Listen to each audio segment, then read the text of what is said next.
This video contains information that may be offensive and disturbing to some people. If you are a viewer and are triggered or shocked by images and need a warning prior to every clip or story being discussed, then please unsubscribe from my channel immediately. My channel covers the harsh reality of even the worst crimes imaginable and is for adults only. For those of you who fit into this category, take this message as your warning and don't watch any further.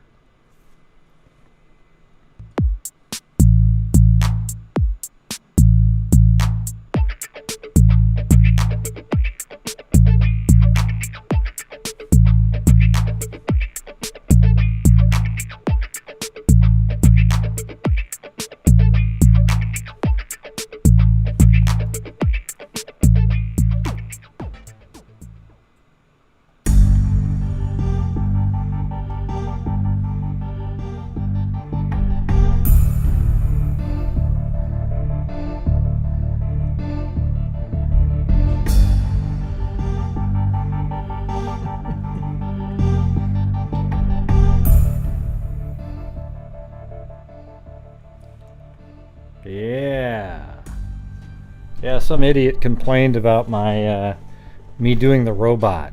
You're too old to do the robot, you know? But they tried to make it sound like they were just being goofy.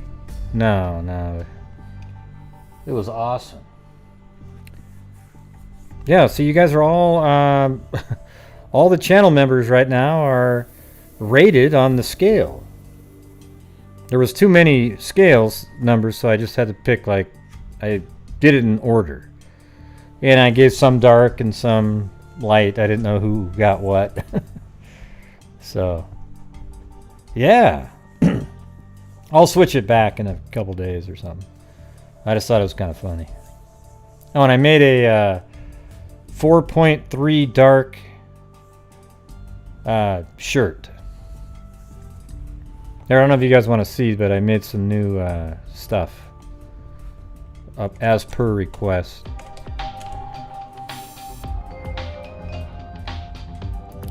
Ding. Hey, thanks, Barbara Smith.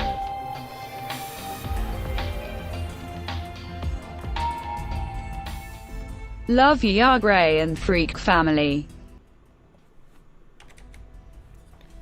Awesome. Happy 4th of July, everybody, which is tomorrow. Man, I've never seen anything more political in my life. All of a sudden now, the Mount Rushmore is racist. Give me a break, everybody. I mean, can't you guys see right through all this shit? It's embarrassing. It's just, it's not reality.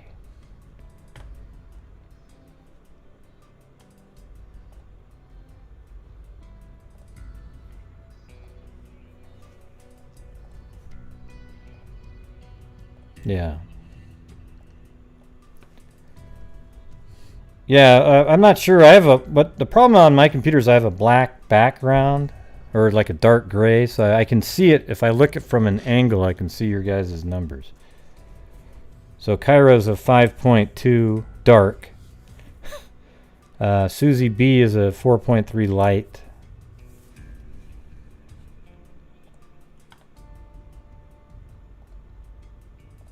Here, let me show you the new things on here.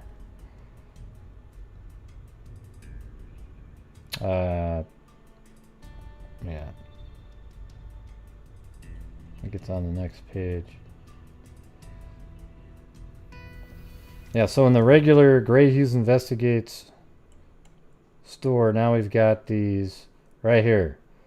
I made it white. I thought it looked kind of cool with the white numbers, the digits in there. But, like, you know, and it says on the back, learn girl code. Come on, that's perfect for you guys to tell your guy, learn it, you idiot. I'll definitely be getting one for my wife. I'll tell you that right now. All right? So I think those are pretty cool looking. You know, the different colors and shit.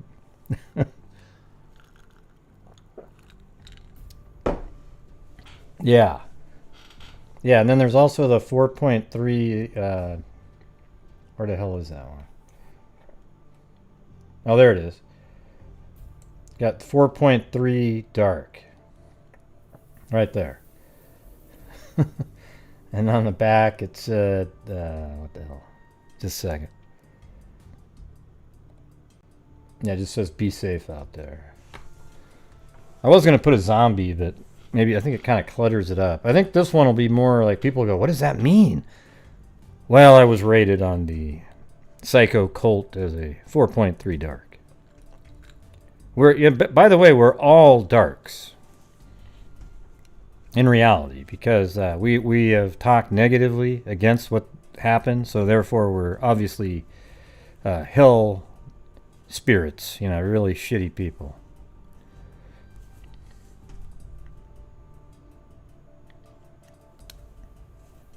Yeah, so these are new things out there. New pieces of merchandise. So if you're interested, there you go.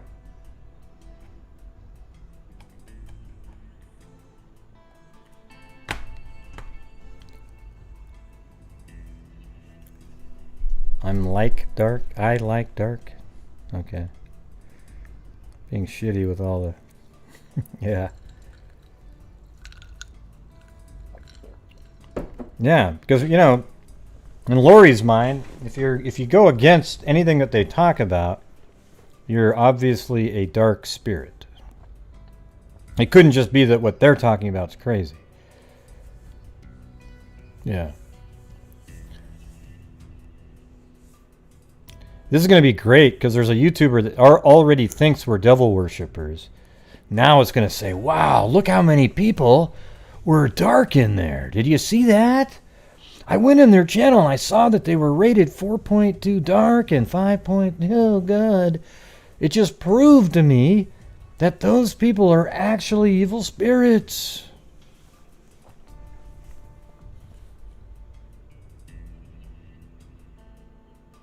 Yeah, I know, Symmetra. I was just saying that. I can't see it on dark mode.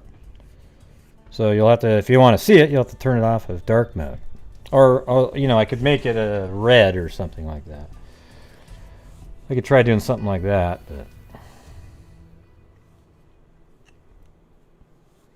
Yeah, I have mine on dark mode too. You can see it if you kind of turn your head to the side. And I only was just doing it temporarily. I just thought it'd be funny. I don't think a lot of people are going to show up tonight because it's...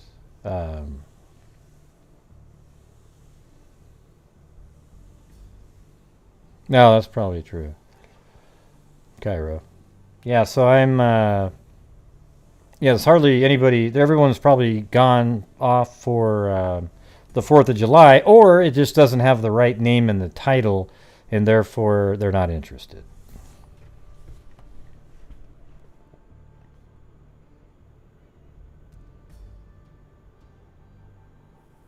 Yeah.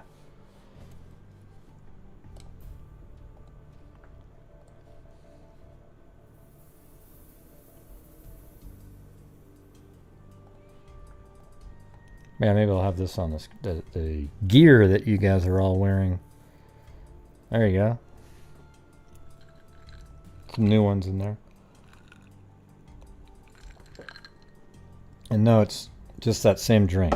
There's no liquor in it. Probably should put something in it. Hey, thanks, Kit Kat.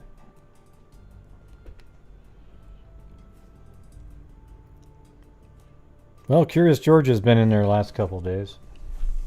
I removed her as a moderator, but she's still in here as a, you know, I didn't block her from the channel or anything.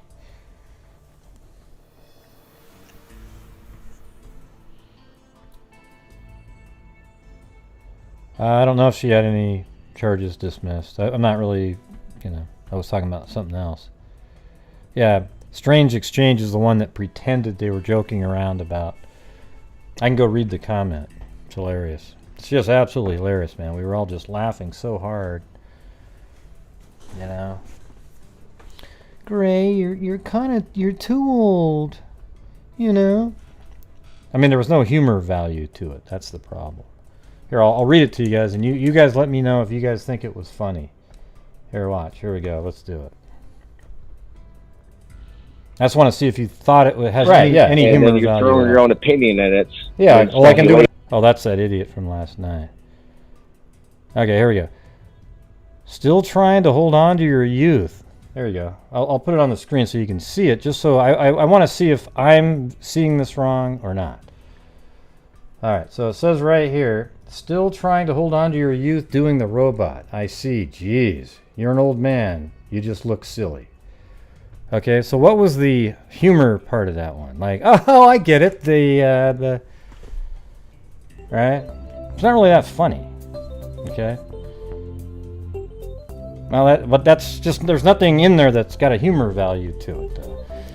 So I guess now I can't even do the goddamn, robot anymore for everybody who goes, oh, you got to do the robot. I know, there's nothing in there that's funny. Well, it didn't even fall flat because it wasn't a joke. It was literally a comment, and now they try to spin it backwards to do the passive-aggressive comment. You know, because at the end I said, yeah, that was a little bit trollish, and then she said, I was having a joke, Gray. I've watched your channel for ages. Okay, well, it's not really that funny. All right, so maybe work on your jokes or just don't even try to be funny, because that one sure as hell wasn't funny whatsoever. So I just wanted to let you, to actually, I know, that's what it seems like. All right.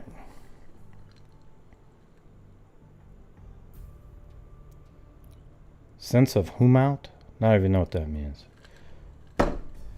Anyways, I don't think it was intended to be funny at all. I'll give you a break, but I just think there's no way that was intended to be funny.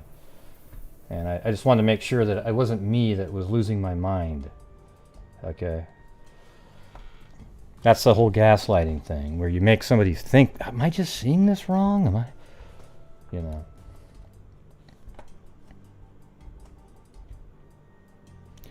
I did get a different, you guys want to see what I've been working on, a new zombie video of Lori. That wasn't really sarcastic, though. You see, that was just kind of rude, is what it was. Yeah, so I'm trying to get the rap in here to a zombie. And it's Lori again. Look at that. But she's just like, oh, hold on, let me get this.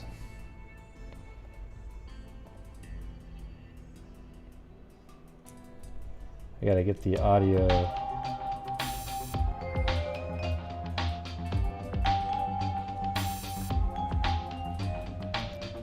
Hey, thanks, Lori Staggs.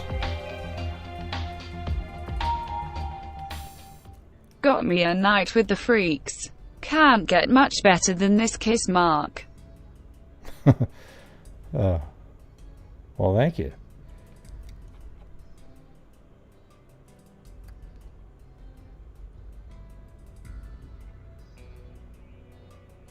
Yeah, so let's see. Like rejector, I'm a certified human. She's really freaky looking. Actually has like ghoulish eyes. It's like I want to do something where she gets formed into a zombie.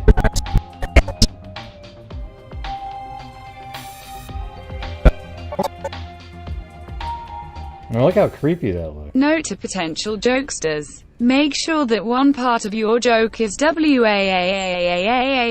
out of proportion to the other parts of your joke. In the dry humor, yeah. Okay, here we go. For quite a while now. And during this whole time, I have not seen one person. Lori the zombie! That is a crime dissector, flag rejector. I'm a certified human lie detector. She doesn't really know how to do the dance because she's a zombie. Gonna get ya on a stretcher if you try and play me like an old projector. Crime look at that thing. Is my nectar. Professor Gray is gonna give another lecture. Crime collector, freak connector, and I'm always gonna be a pup protector, fool deflector, interceptor. Come on. That one's crazy. Yeah, the Lori's, I don't know. I gotta figure this one out. Maybe I'll try to do something else with that one, but she looks too creepy, freaky looking.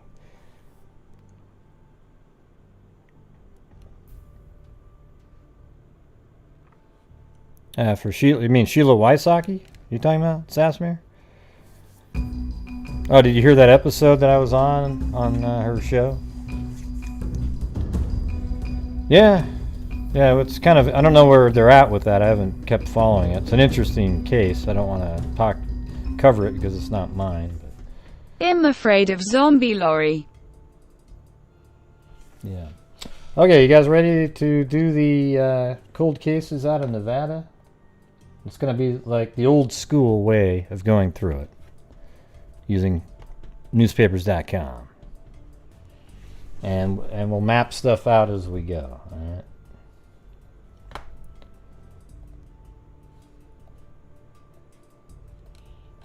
And there we go. There's Nevada. It's all one county too, I think.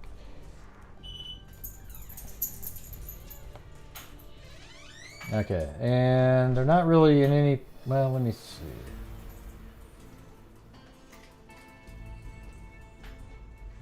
Well, they're not really in any particular order.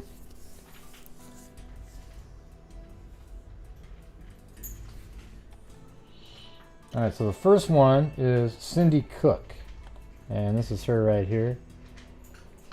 Cindy Cook, 1981.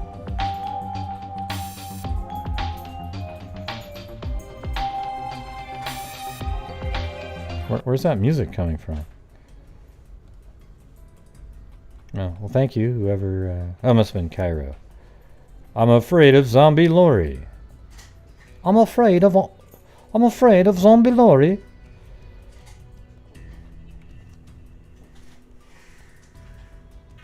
Yeah, Walking Dead's a great show.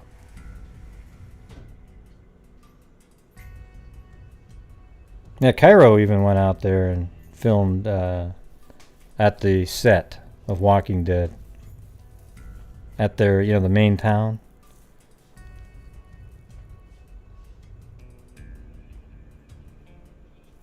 Yeah, we're not gonna be able to do that, Kimberly. You can't you can't stop the economy again. And here's the thing, I just want to let everybody know real quick, is they've just sort of they've been discussing on the news lately, the last couple days, that there's a new strain of the virus. And the mutation made it 3 to 9 times more easy to catch. It's like, oh my God, it was already this thing that was very easy to catch. Now it's 3 to 9 times more. Isn't that wild?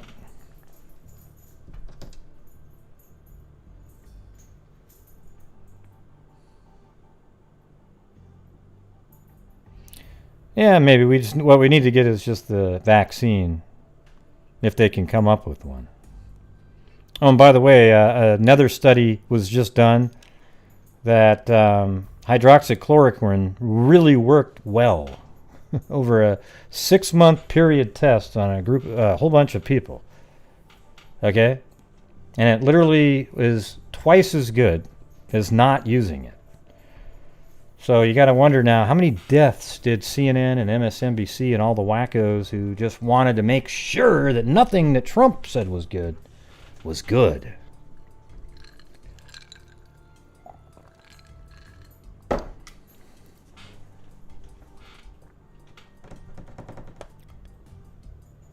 Yeah, this hairdo right here always reminds me of like 1976. But maybe Nevada. Well, yeah, maybe that's just an early picture of her, right? The feathered back Farrah Fawcett haircut, right? All right, so this is Cindy Cook. And we'll just, I mean, that's even the same picture in the newspaper back then.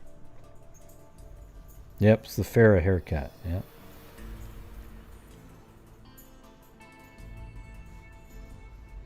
No, they were kind of taking it, well, that's not really a problem, though, is it? Why can't everybody just take it?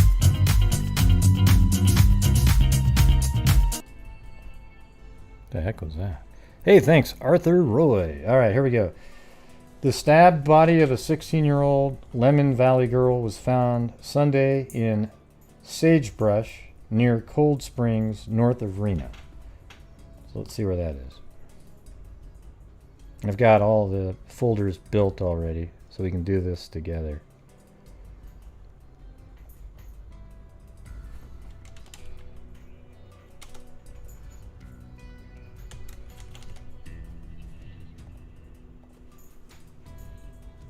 Now it looks like it's pretty close to the border right there. That's Cold Springs.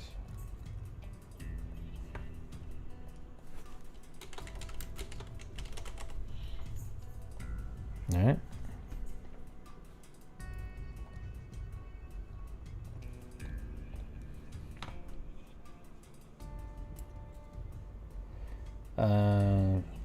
Yeah, so the Washoe Sheriff's Department reported it has no suspect and knows of no motive for the slaying of Cynthia Lynn Cindy Cook of 335 Idaho Street. And that must be in Reno. Let's see.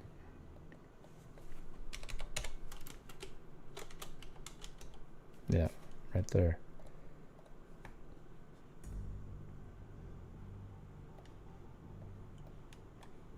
Ah, she just lives right in that house right there. It's always weird to see that.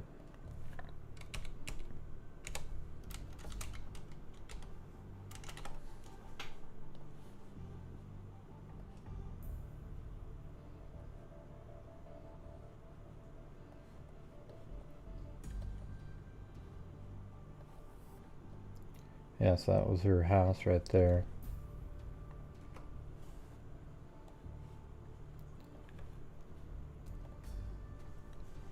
Doesn't seem like it was really that much north, though. It looked almost just completely west, doesn't it?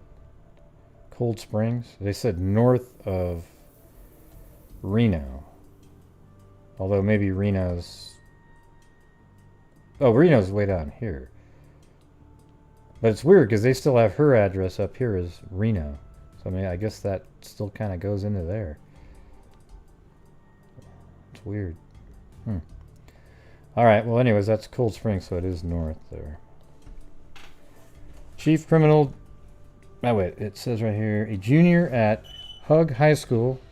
She would have celebrated her 17th birthday on Saturday, and this is 1981, and this article is Monday, on January 26th. Her body was found 9:45 a.m. about 15 feet into the sagebrush from Old Cold Springs Drive. So now we can type that in.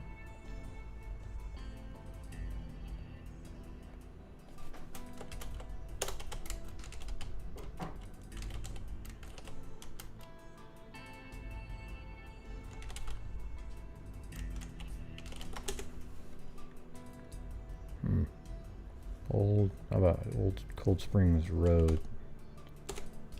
Ah, yeah.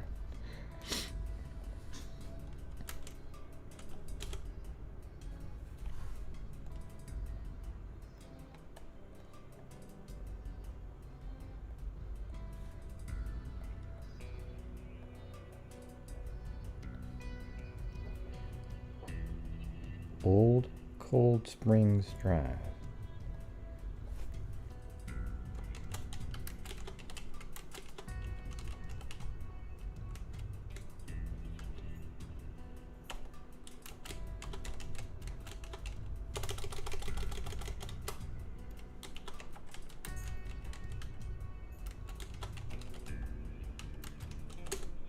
Yeah, it doesn't even exist, that road. I wonder if it was like, maybe it's just called Cold Springs Road.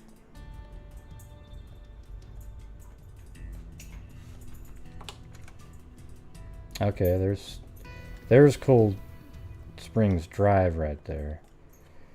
Okay, so that probably just goes around in a boulevard.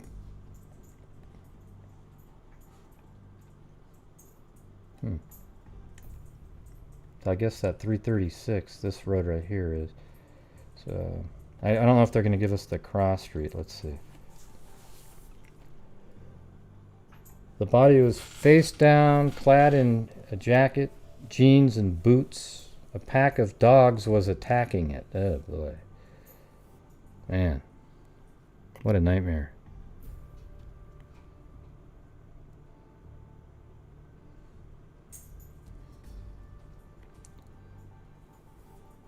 Let's see. The small blonde-haired girl reportedly was a foster child living with the Art Leeton family. The mother of a friend said the girl apparently had been in the habit of hitchhiking. Police said she left her residence between 7 and 7:30 p.m. Saturday to go to the arcade in the shopping center in Lemon Valley. So let's see.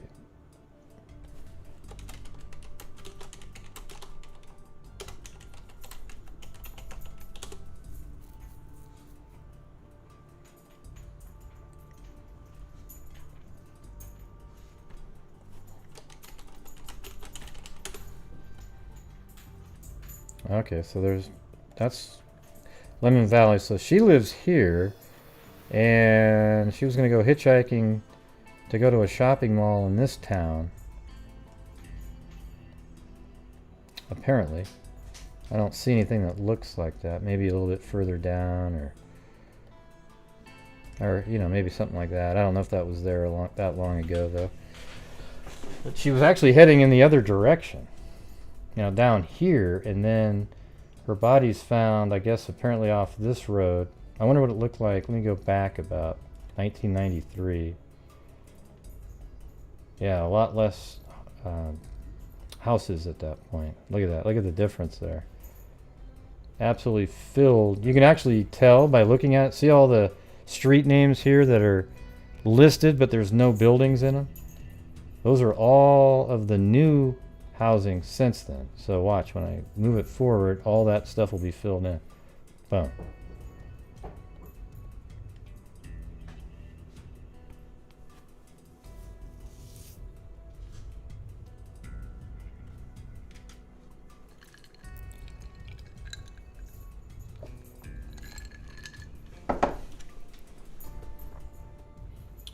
Okay. 7:30 to go to the arcade in the shopping center in Lemon Valley. Okay, so she made it there, and she stayed there till 8:30. So she made it to a place, and then she probably needed to hitchhike back.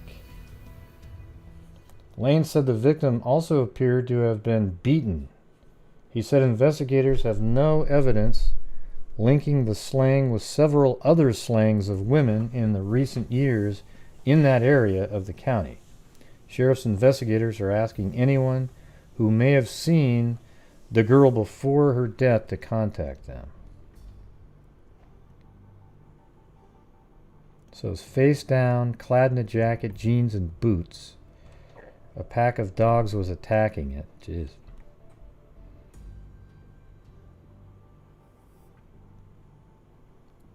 And she's only 16 years old. Man, what a nightmare.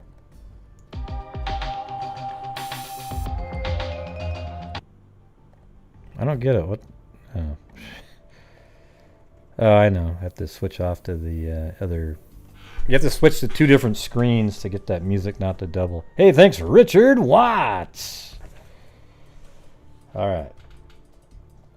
There's only one other article that I was looking at here. It looks like this might even be the same arcade or whatever that she went to.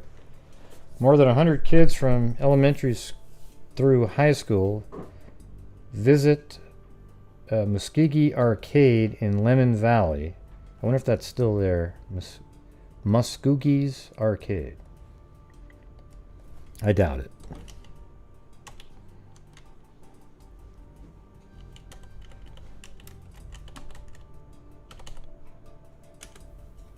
No.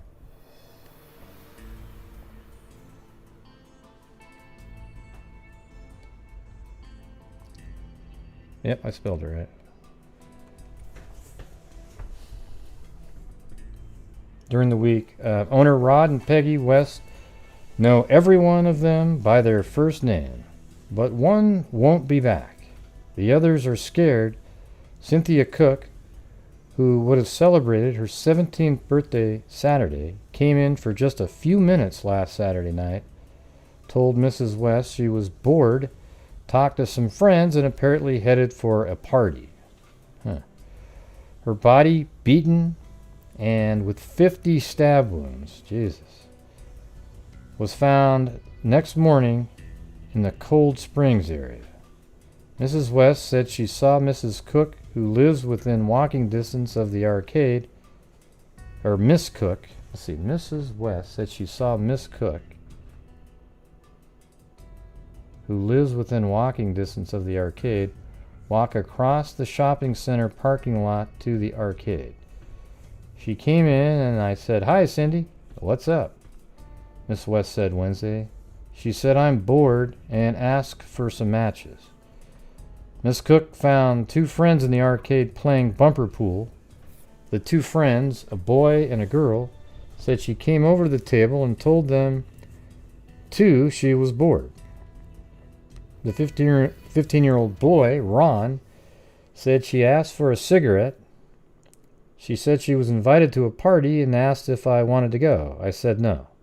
I was just going someplace else. She left shortly, saying she was going to the party.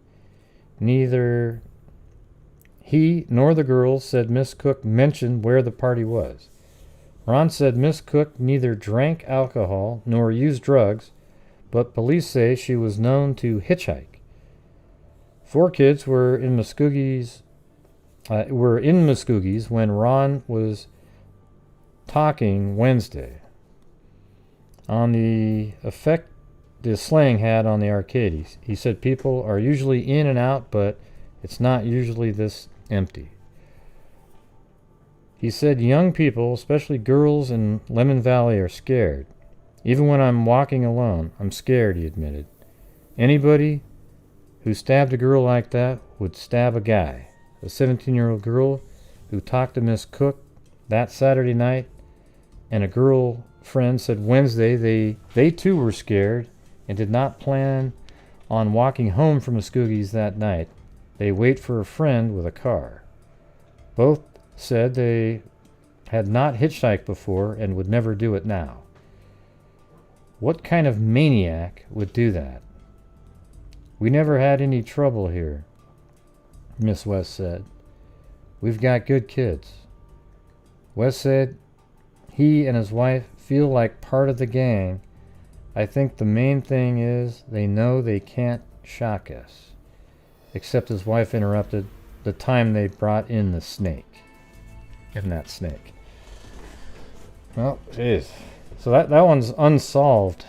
I mean, doesn't that just seem crazy? I mean, an absolutely vicious murder. The person's just going to go to a party, and it sort of seems personal. But psychos kill like that too. There's serial killers that do exactly that same thing. They just get out there, and they get their jollies on doing that. It's crazy.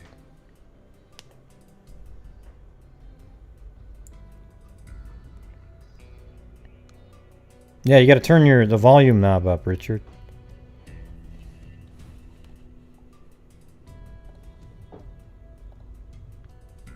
Or plug in the cable, something.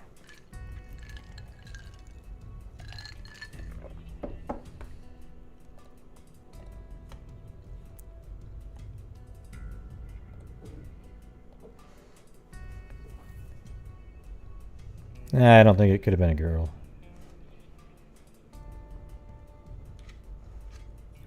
I mean, yeah, sure. But it's just not worth mentioning. It never happens that way in situations like this. Could have been an alien, too. L. Did you think of that? Perhaps an alien spacecraft with replete with little green men with almond-shaped eyes. Short in stature, very thin arms and legs. 6 digits on each of their limbs.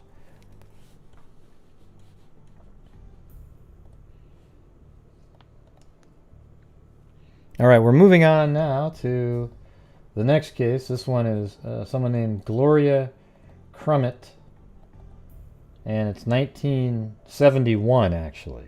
You know, it's weird when you go back to 71, people's haircuts look more normal like today. The 80s haircut, 76 to about 82, there was, you know, it wasn't the heyday, let's say, for hairstylists. It really wasn't. Now, I know they thought what they were doing looked great, but whew, wow.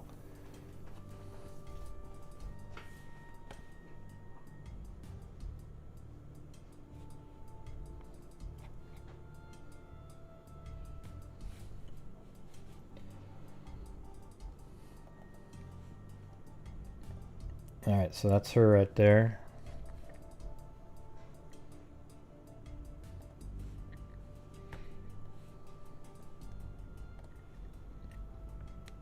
This is 1971, so 9 years prior,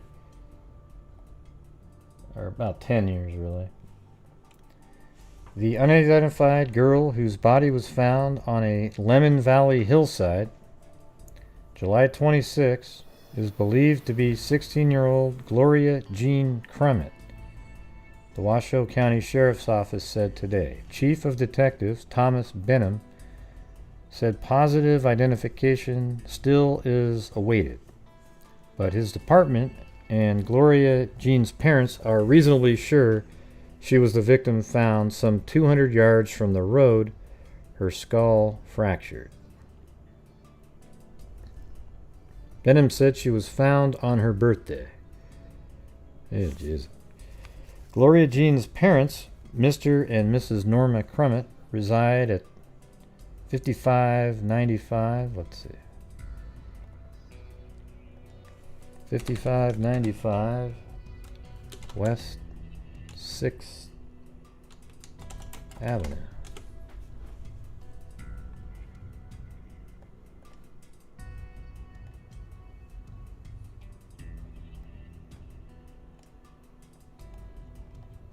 I wonder what town that would be in. Let's see. Reno. Yeah, same place. So somewhere right around in here. It didn't seem to want to land right on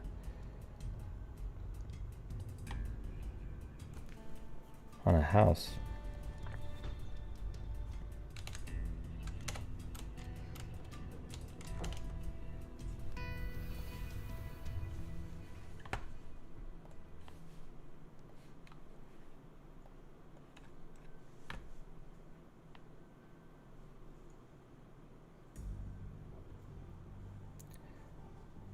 Okay, investigators said an 11-year-old sister also lives at home. There are 4 other sisters and 1 brother who live elsewhere. The Federal Bureau of Investigation was able to take fingerprints from the body. Wow. But has nothing to compare them with, Benham said. The sheriff's office reports it hopes identification may be made in comparison of those prints with objects Gloria Jean had handled. Decomposition caused by exposure to the elements made identification of the girl's face impossible. Detectives said, and then they said papers found with the body were those of Gloria Jean, but said she frequently exchanged these papers with a girlfriend. Detectives said at the time of the discovery of the body by firemen on a brush blaze, Gloria Jean was listed by her parents as a runaway. Homicide detectives are going on the premise Gloria Jean Crummett was killed by persons or a person unknown. Benham said, in revealing investigation is continuing.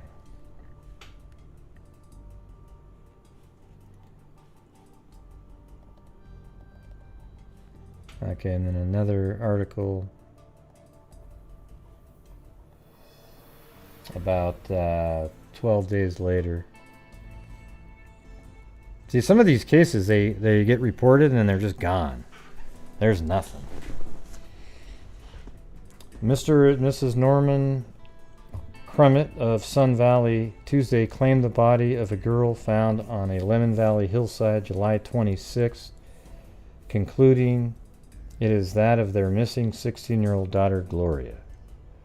The action came after Federal Bureau of Investigation notified the Washoe County Sheriff's Department that fingerprints taken from personal objects of the missing girl matched those of the dead girl. The body positive identification, so like at her house or something, a telephone, rotary phone type thing, or just a brush, and then they matched it to her, and that's how they were able, her face they couldn't identify though. The body positive identification lacking because of decomposition caused by the elements had been buried in the Mother of Sorrow Cemetery as Jane Doe.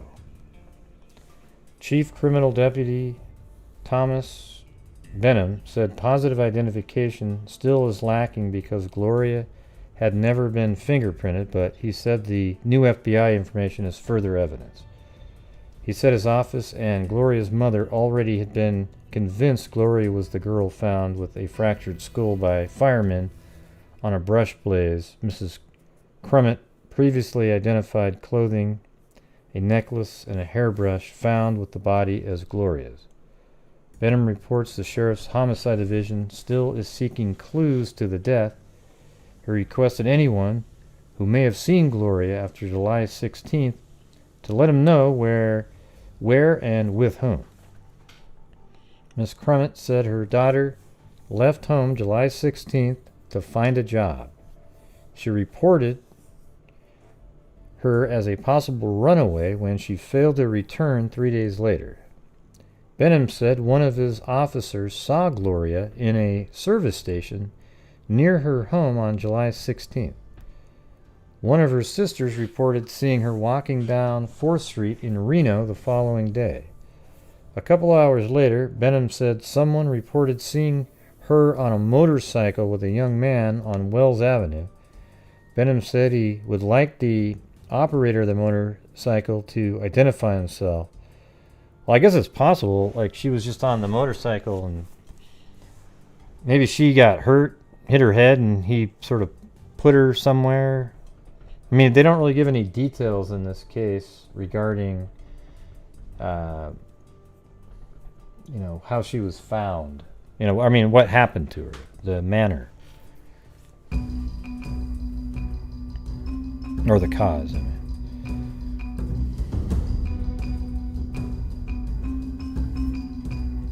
Thanks, BBT Boston. I love these cases. Little Boy Blue is trying to make people say, look it. Lol. Look it. That's right.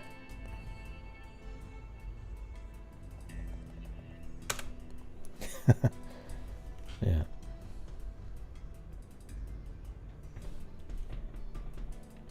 All right, well that's it for that one. That's it. There's nothing else after that. I mean, there might be something somewhere, but I couldn't find another article.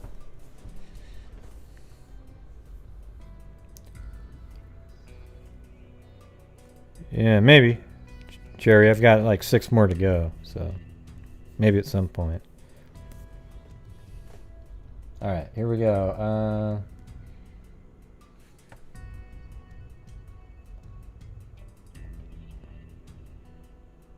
Yeah, I don't have that one though.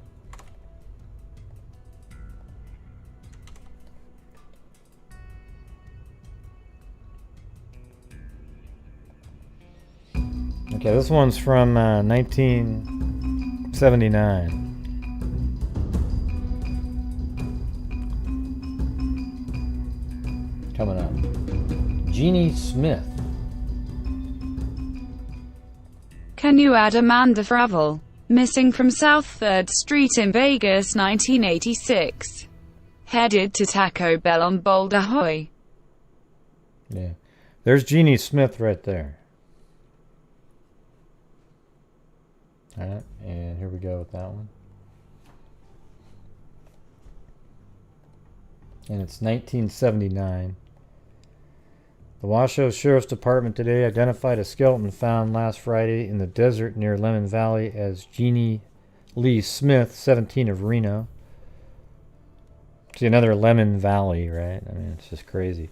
The former Reno high school student had been missing a year, but Reno police closed their investigation of her disappearance because her parents moved from the state, a police juvenile officer said. So what would make you not investigate it just because their parents left? I don't get it. Thanks, Linda Howe, as in Linda Molden Howe of the Cattle Mutilations.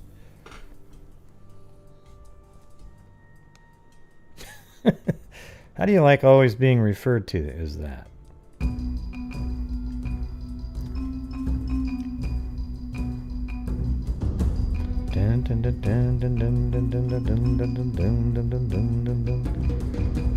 Yeah. Love Ray and all the Freak family, sparkling heart. The former Reno high school student had been missing a year, but Reno police closed their investigation because her parents moved.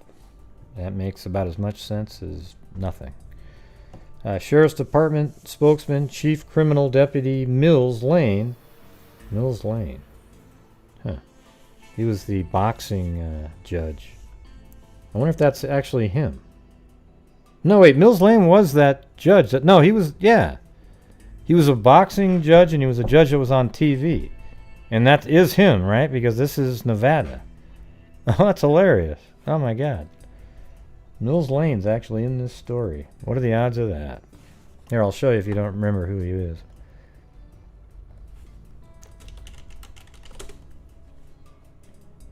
This guy? Who doesn't recognize this guy? I mean, he's probably the most recognizable. He's almost as recognizable in boxing as any of the famous boxers.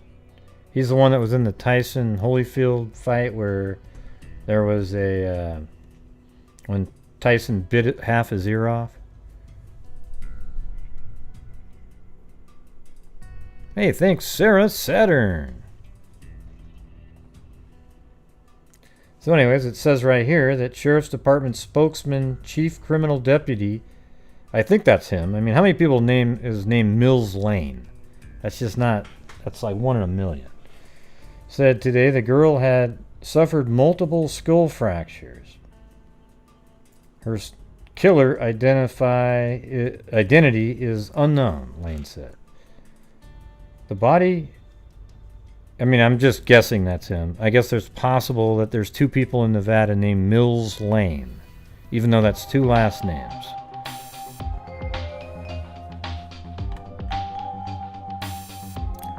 Sarah Saturn. I know it has to be him, but it's, you know, Sheriff Department spokesman, you know. Love you, Ray and Freak fam. Yeah, I mean, the odds of it not being him are really low. But like always, there's a chance. You feel a donation wave coming, Kit Kat? I don't know. Okay, the body could have been buried as long as a year, he said. 2 young men came upon the skeleton in a shallow, open grave as they pursued a skittering jackrabbit through sagebrush. Thanks, Kit Kat.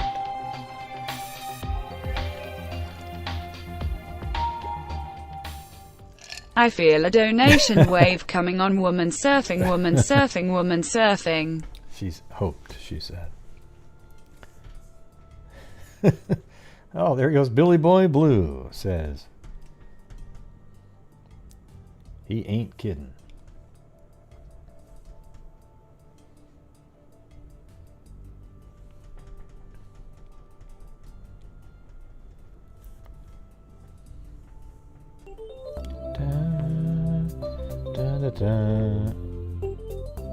Oh wow, look at you guys. You're doing the I'm a cup of coffee. Awesome. Excellent. 10. Surfing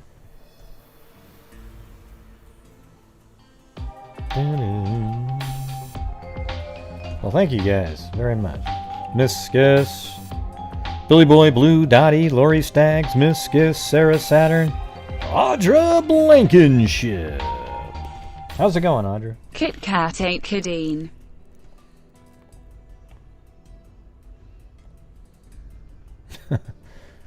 Yeah.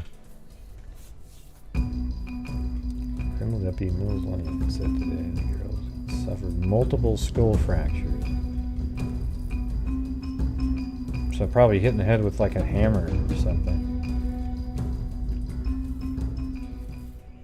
Joining the donation wave. Well, thank you guys. Oh, thanks, Zozo. You are the air in my lungs. Since you say that about every 5 comments.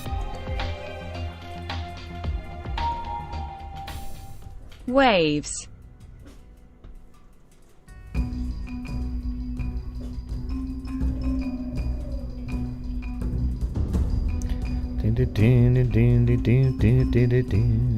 Oh, wow. You guys really did do the donation wave. It's amazing. Ride the wave. Well, it's not really amazing. You guys do that all the time. That's why we were able to donate $2,400 at the end of it.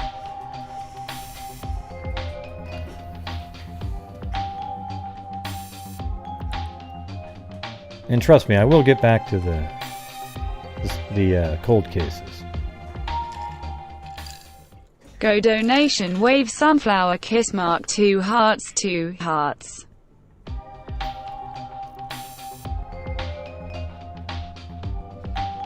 Well, I want you to see the dancing bear, okay.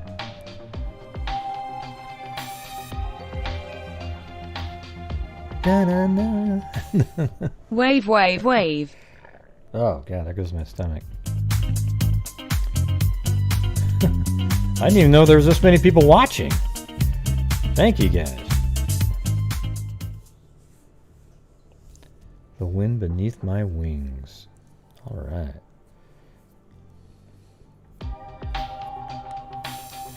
Thank you. God, I don't even know where I'm at. Okay, so let's see. Thank you to let's see.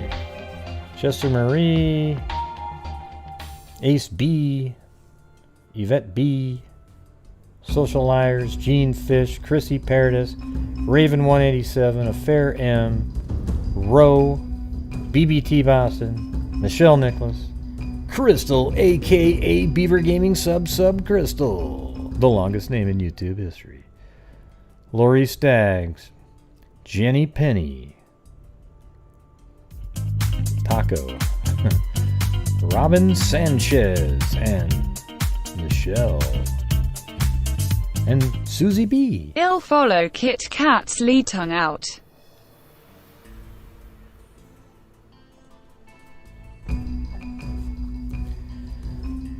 Dark ratings by their way lighter. I'll switch them back.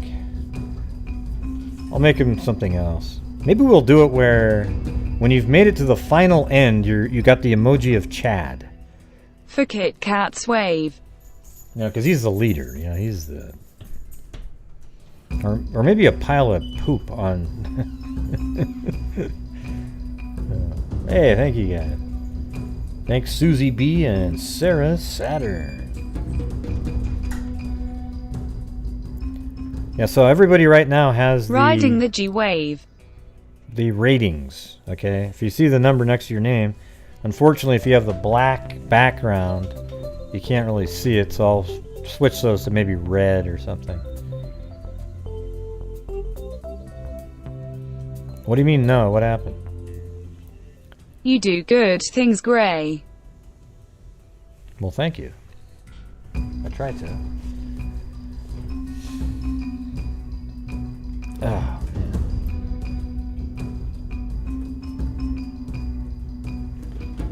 Ding, ding, ding, ding, ding, ding, ding, ding. Waving high, hand waving, don't surf. Dark Side has bourbon, huh? Hey.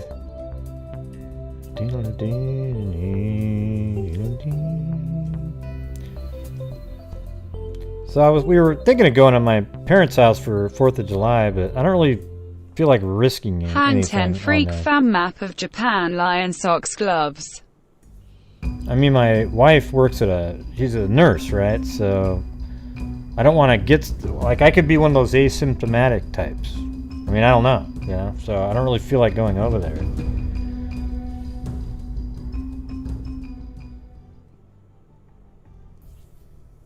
Thanks. Is that Dodie? Appreciate it. Yeah, I'm not going. We've already decided not to. Especially now that it's 3 to 9 times more easy to catch. Jeez. Taco or taco? How will she say taco? She said it right, I think.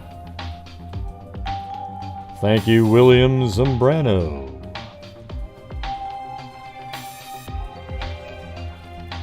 Well, good. I'm glad you could see that, Ro. I don't like The to wind look at beneath my my mom like wings. that. 2 hearts, sunflower, sunflower. She actually used to do modeling or something back in the day. But you know, it was that classic stuff where your arms, you know, just total 19. I will whatever, join in rolling on the floor laughing. 50 something.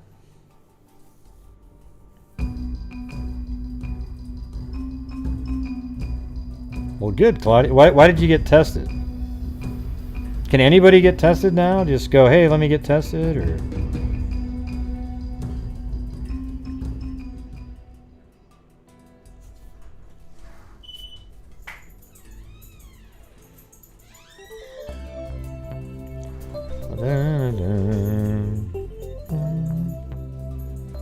Hey, good night, Richard Watts.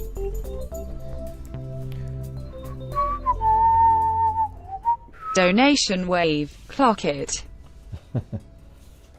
Clock it.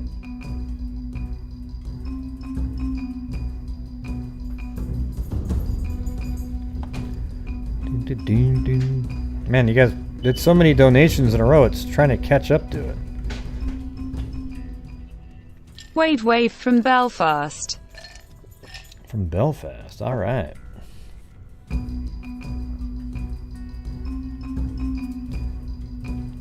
I know, it's incredible, right, Kit Kat? It's crazy.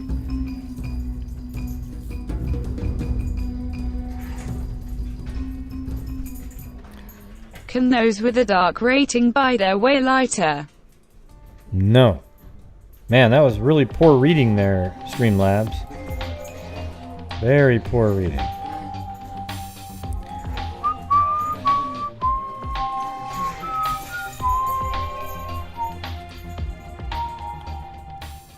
Wave. Oh, and then Yvette sent in a PayPal in there.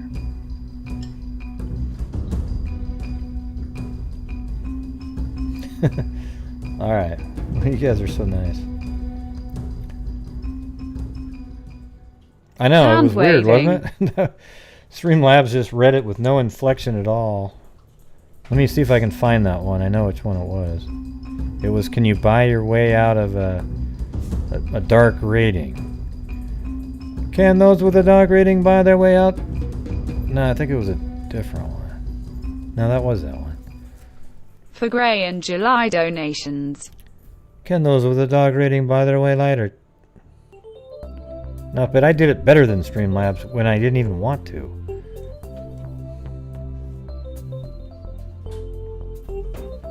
Yeah, I was trying. People like when I do the robot, and then it made me feel really Thanks, Gray. uncomfortable now with that Throwing stupid kisses. comment. Yeah. But I'll go back to doing robots. I don't really give a shit. It's just like, man, people don't get confused by troll comments.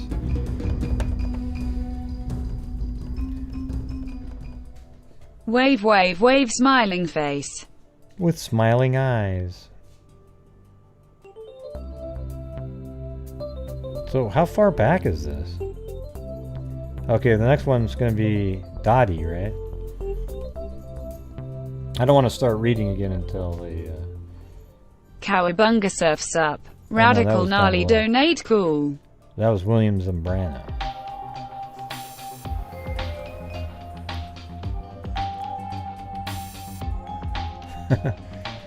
Yeah? Like the rap at the end, huh? Well, I was trying to make a new one with a zombie What lorry. up, freaks? Well, good, Kim Berger. Yeah, last night we had that guy call in. That was pretty good. Thank you, Cairo. We had that person call in. That was really... The Freak family is the best. troll.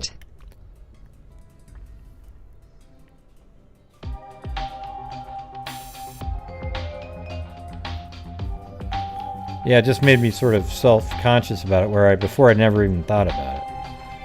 You know, that's the problem. Gotta do the wave for Gee.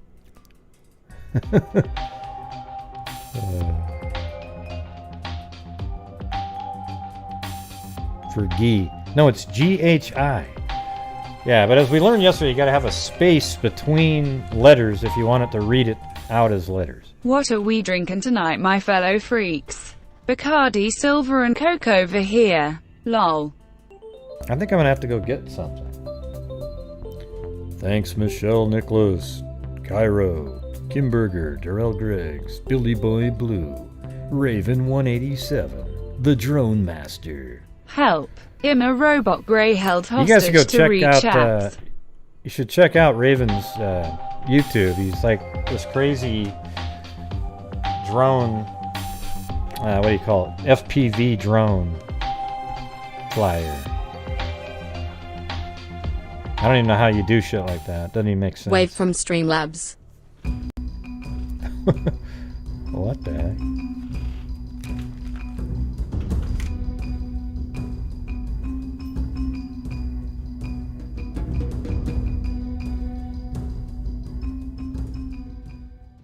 Hi Grey. You make me relax after a crappy day.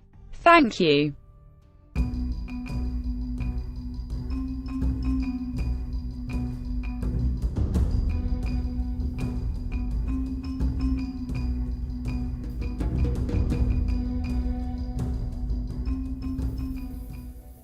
Love your rap freestyle at the end.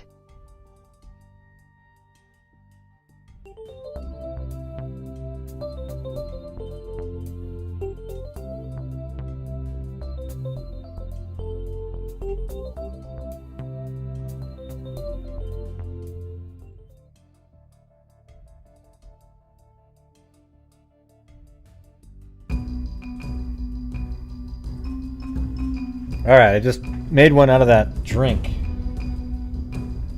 You know that... I don't remember what it's called, but I showed it to you guys the other night. Grey, we need coffee, travel mugs, tongue out, grin. Oh yeah. I don't know if they have those.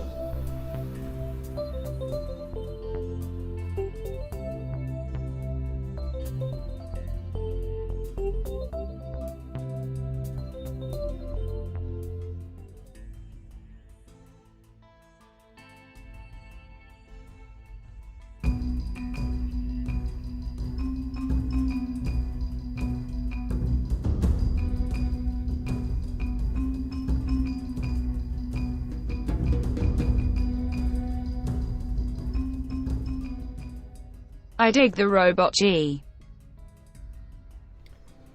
Oh yeah? You like the robot? Okay, cool. I've got the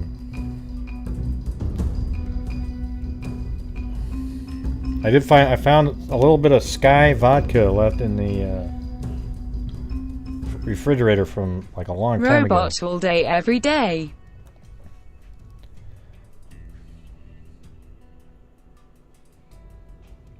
Oh really? Meaning, your 7-year-old actually watched it and then tried to do it? That's crazy. I mean, not crazy in a bad way, but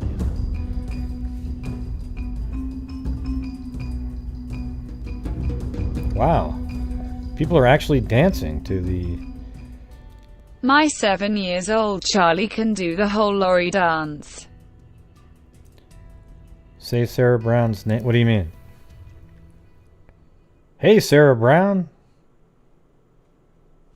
Why do I need to say that, though? I don't get it. What? Did something happen?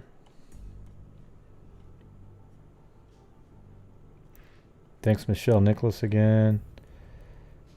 Andrea Ruggiero drum. Alifair M. BBT Boston.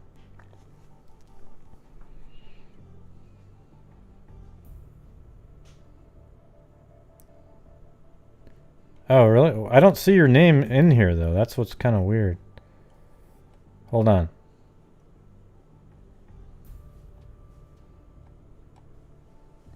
Wow, I forgot Sarah Brown. Oh, there's one up there. Oh, there's the one that said wave. I heard the wave, wave, wave. But hey, Sarah Brown. Was that the second one? Or when you're going, great, look at over here. Look at. Oh, well, sorry about that. Like I said, I mean, it's a miracle that I caught the ones. There were so many that flew in there, but thank you, Sarah Brown. I guess I missed the other one too. Weird.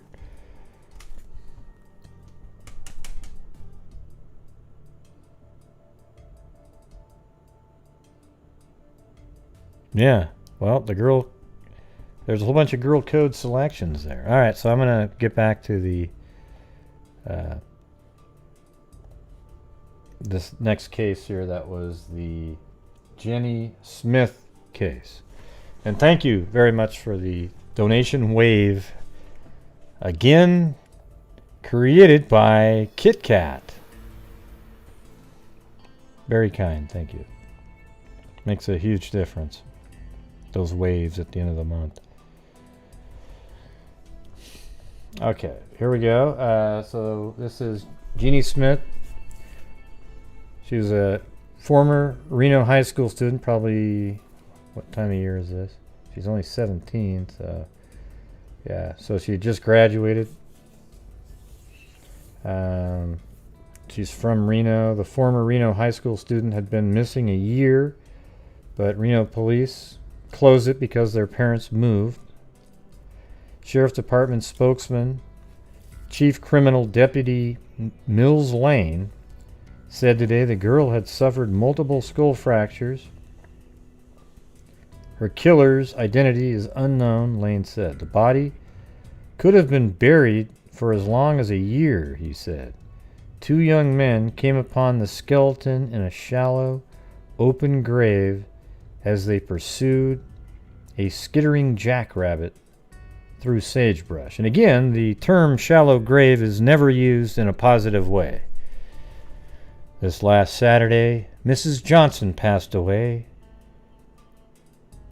Her family stood near the shallow grave as she was buried. That never happens. You ever notice? Nobody ever says that. Lane says positive identification was made, but he said he could convince a jury by available evidence that the skeleton is Jeanine Lee Smith's. He described the evidence as strongly tentative. Lane said similarities between the missing girl and the skeleton include physical description, time of death and disappearance, clothing and teeth. Neither the skeleton nor the missing girl had any dental work. Also, investigators found a tennis shoe at the burial site with the initials JS, and that's her initials. Who puts initials? I never put initials on my shoes, but and the initials were on the tongue of the shoe. Police records show Jeanine Smith had moved to Reno with her parents, Peter and Jeanette Smith, from Roundup, Montana. They lived at 1430 Elizabeth Street. All right, so now we can go to that one.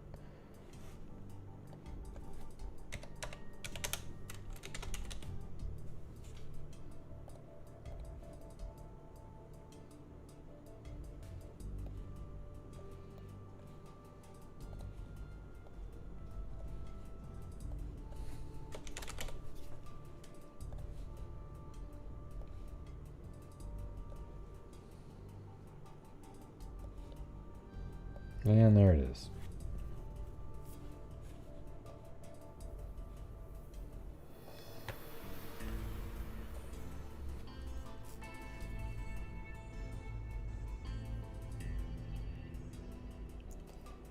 Okay, and then she attended nearby Reno High School but did not graduate.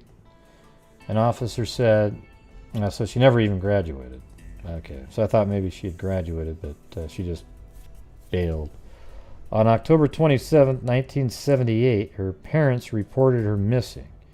Reno police began a runaway investigation, which was terminated September 17, 1979, because the girl's parents moved back to Roundup, Lane said. That'd be tough to move, being a parent, when you had a missing child. The sheriff's department reported that at the time she disappeared, Miss Smith was working as a waitress at Circus in Reno. Lane said she was last seen leaving the downtown Reno casino at 7:30 p.m. October 27, 1978. She was a native of Hermiston, Oregon. Hey, another... and by the way, I have been to Hermiston, Oregon, and that's where I competed in the Junior Olympics in swimming. They actually had a 50-meter, or maybe it was even... It probably was 50-meter or 50-yard pool, but probably 50-meter pool in Hermiston. It was like a really hot outside. I'd never swam. I always had, did the 25-meter pools. So it was weird to just keep swimming. Like 50 meters is weird. That was a huge difference when you're used to doing a turn on a 25-meter pool.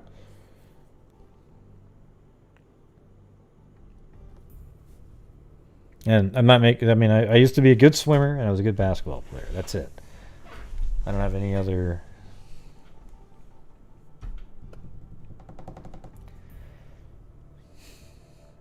Hey, thanks, April McDaniel.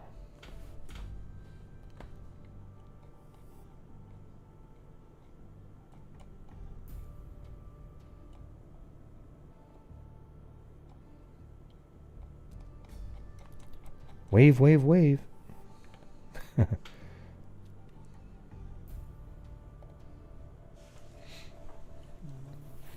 Yeah.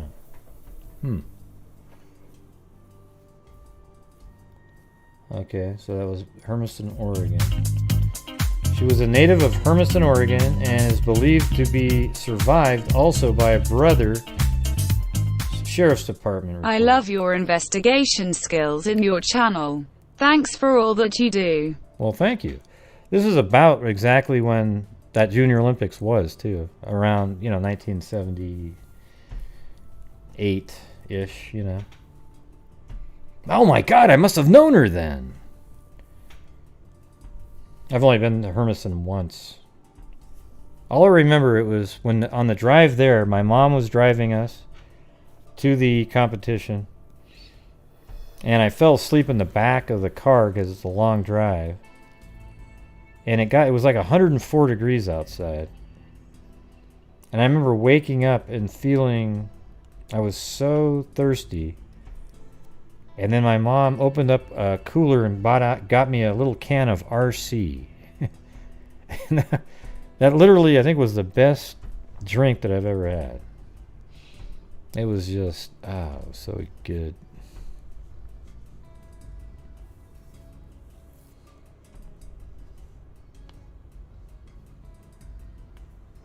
Yeah, RC Cola. It was good shit. I think RC was better than all of them. Coke, the weird thing about Coke is when you buy a can of Coke, it doesn't taste anywhere near as good as a Coke from McDonald's. I don't know what the deal is there, but...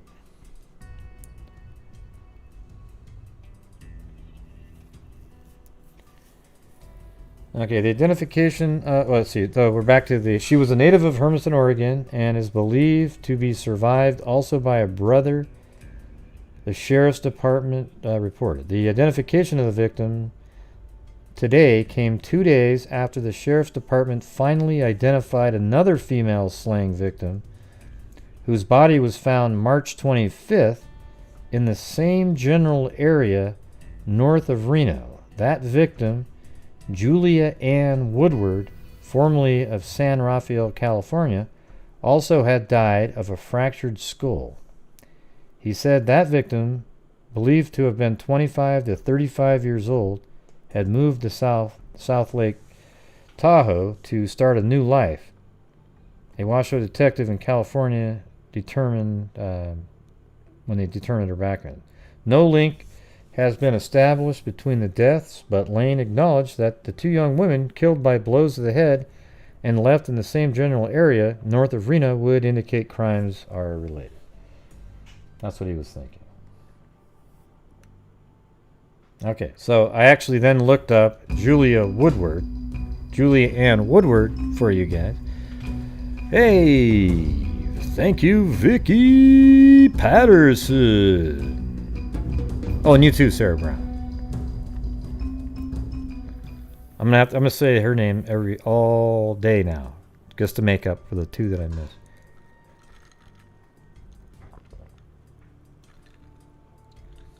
All right, so in this article, it says another woman named Julia Ann Woodward. Okay, so then I looked her up, and this is her right here. I'll zoom it in so it's not tiny. Okay. And then got this article right here.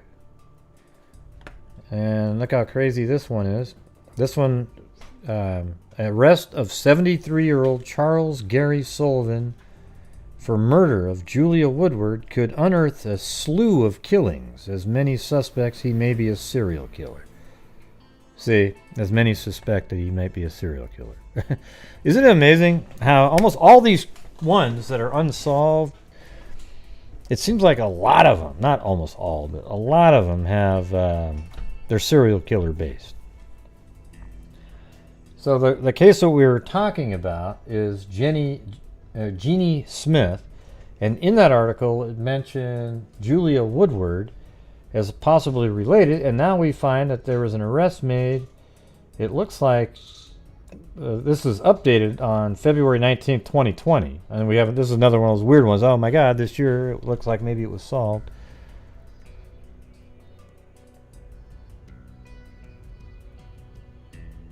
Yeah, I don't really have one on that one, so we're talking about something else right now. Did you see that, developer? I was just wondering. Yeah, a potential serial killer was taken into custody on Wednesday, November 13th in northern Arizona and has been extradited to Reno. He is scheduled to be arraigned Tuesday in Washoe District Court. Charles Gary Sullivan, 73, is charged with the murder of Julia Woodward, 21, of San Rafael, California. Her body was found in Hungry Valley, northwest of Sparks, on March 25th, 1979. Apart from that case, the accused is also the target of multiple homicide investigations involving young women, one of them being Jeannie Smith. Boom. See that? Who was found about a mile away from where Woodward's body was found. So those have, I mean, come on. At the odds of that not being related with bludgeoned head, you know. Apart from law enforcement sources, Sullivan's own family members suspected that the accused could be connected to other murders in Arizona. Woodward's was last seen on February 1st, 1979, when she left her San Rafael home north of San Francisco to go to Reno or Lake Tahoe to look for a job. She was dropped off at the airport by a friend. Her body was found in Hungry Valley's Eagle Canyon. Let's see where that is.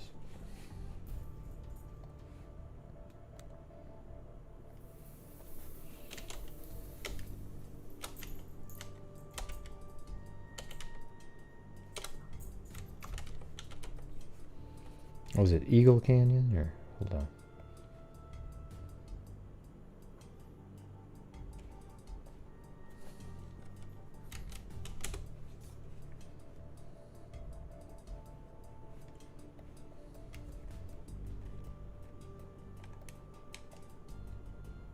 Yeah, so somewhere right around, I don't know, This is Eagle Canyon Drive.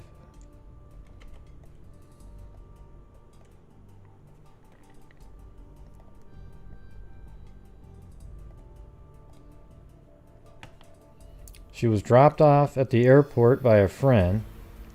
Her body was found in Hungry Valley's Eagle Canyon with blunt force trauma on her head. 2 months later, she had been killed there.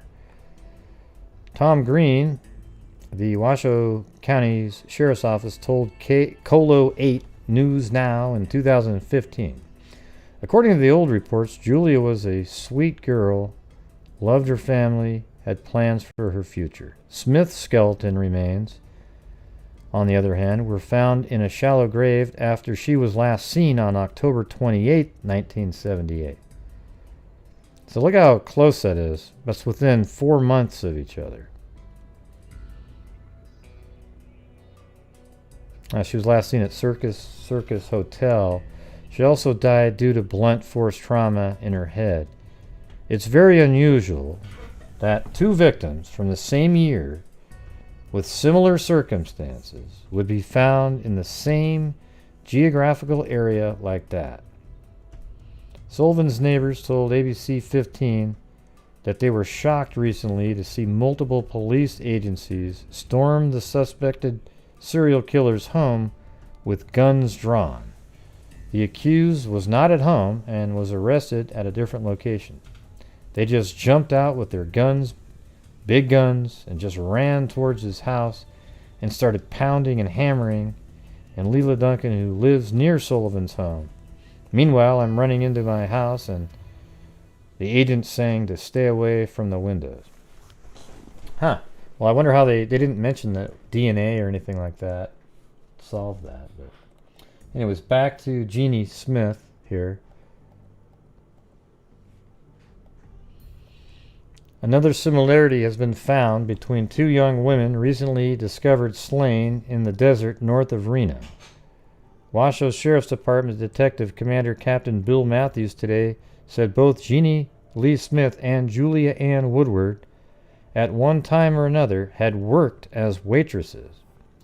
But he said the fact might have had nothing to do with their deaths. I would say a lot of people, I mean, put a 1 if you've ever been a waitress or a waiter.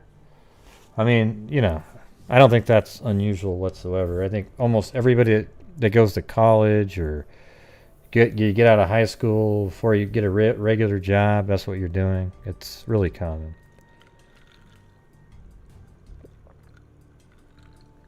I have to say, I was a terrible waiter.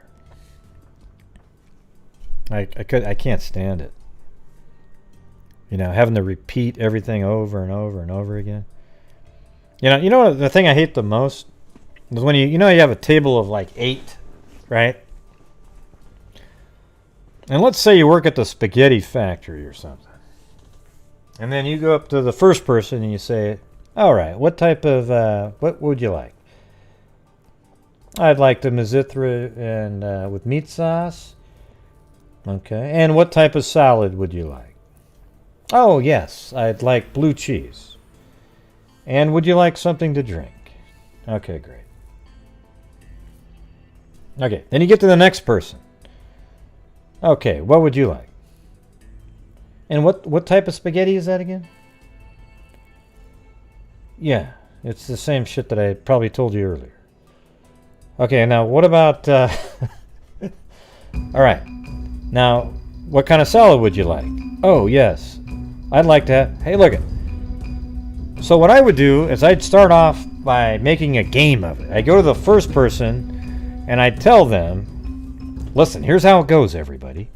You tell me if you want what type of spaghetti you want, the salad dressing, and your drink, all in a sentence. And I'll just boom, boom, boom. Okay, so you get to the next one and they would still go, oh, yeah, okay, so... and I go, oh, God, man, you blew it. You were supposed to... Yeah. I mean, sometimes I got good tips because they thought it was funny. But, man, I was dead serious.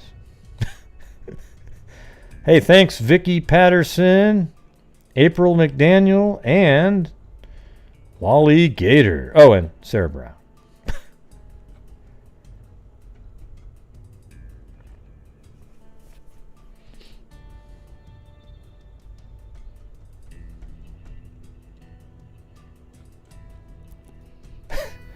Well, it's true. Like, just go in there and say, listen, hey, what type of spaghetti do you got? Yes, we've got this or cheese, spaghetti with meat sauce. We got this one, that one, and this one. Next person. What do you have again?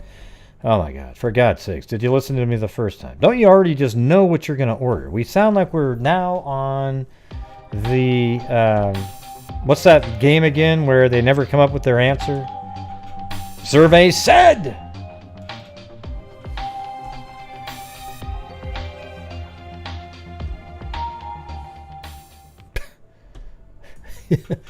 Yeah, well, I like to make you guys laugh, okay? That's how it goes. Yeah, I almost said that, Christina Kubicek. It's like they would just say shit like, I'm like, oh, God, how did you miss that? You were supposed to say blue cheese, meat sauce, like this. Here's how I want it to go. I would actually start off saying, this is what I want you to say. Meat sauce, blue cheese, a Diet Pepsi. Boom. Go to the next person. They're like, okay, now what was that again? Was it the... Oh my God, it's simple. Didn't you know what you were going to get?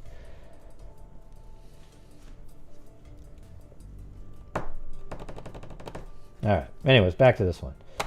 Jeannie Smith's skeleton was found in a shallow open grave 5 miles east of Lemon Valley Drive, November 2nd. Yeah, let me see where that was again. That's not there though anymore. Julia Woodward's body was found a few miles away in Hungry Valley, March 25th. And the other article said a mile. But Matthews said detectives have not been able to link the slayings, but besides the proximity of bodies, the victims both were attractive young women, and both were killed by blows to the head, he said. Jeannie Smith, 17, was last reported seen leaving the Circus Casino, where she worked as a waitress, October 27, 1978. Detectives said they have not been able to place Julia Woodward, 20, in the Reno area.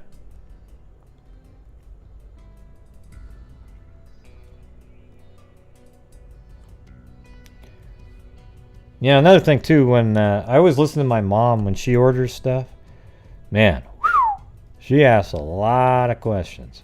But one of the things is that she's so polite too when, like, they say, would you like another cup of coffee? And I know Stacy and some of the other ones would reply exactly the same way. You guys would say, oh sure, that would be lovely, thank you. And I just never learned that skill. Like how do you do that? Hey, would you like a refill on your Coke? Oh, that would be terrific. Thank you. I just go, sure. Thanks, like that. Not, that would be a lot of, the flourishing. I mean, you guys are so much better than I am at that. I can't do it. Right, Stacy? Come on, I know you do that. You're like the nicest person in the world. I bet you do. I bet you say, like, I would love it if you got me a cup of coffee. Or something like that. Or like, yeah.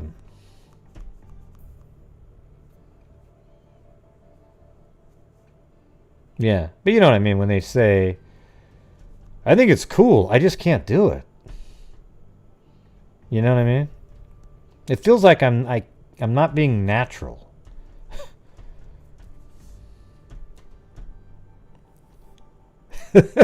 See? I knew it.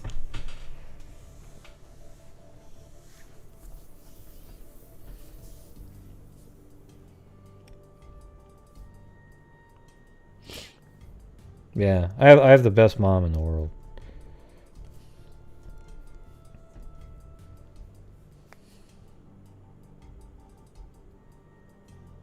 But the things that she does are like the storytelling. Because here's what else, and also when I help her on her computer, okay, listen. You can actually listen to what it sounds like on a call. So she'll go, hey Gray, I can't get this to work. So I'll say, okay, Mom, here's what you need to do. You need to click on this.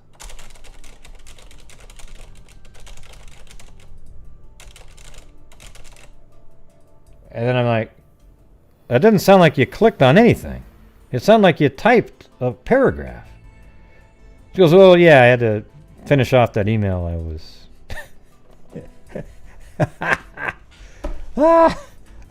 It's awesome.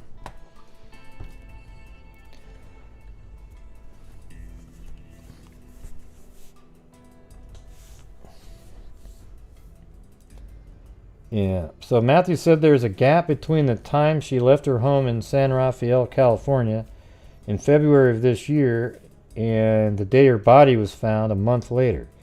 She reportedly was moving to South Lake Tahoe to start a new life, Matthew said. Detectives haven't determined where she went from San Rafael, or, this is about Julia Woodward, or if she pursued further employment as a waitress.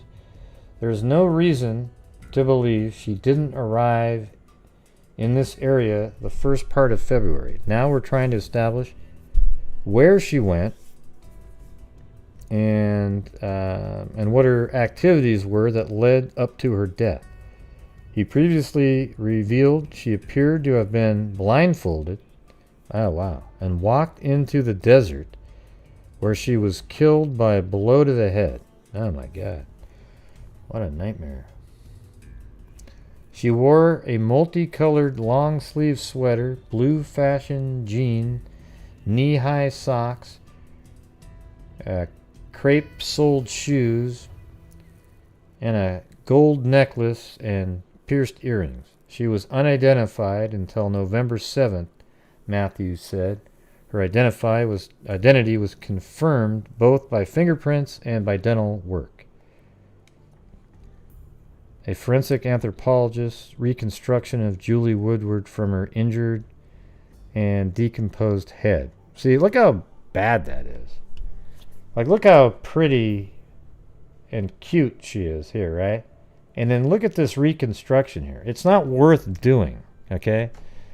Like some of I mean, this is so god-awful right here. I wouldn't even have known what age that person was. I would have thought that that person there was, 48, totally different. I mean, completely different looking. Yeah, exactly. What is that? Yeah. So anyways, I thought that was interesting how that there could be a link to that same serial killer, which is this Gary Sullivan.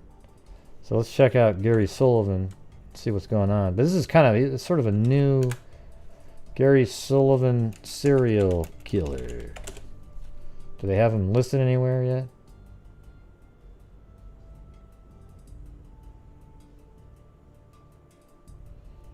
Oh, there you go. So that is his name. Oh yeah, he's a serial killer. I mean, you put a picture of a serial killer in the dictionary and you get a picture of Charles Gary Sullivan. Yeah, this is from November 20th, 2019. Oh, so there you go.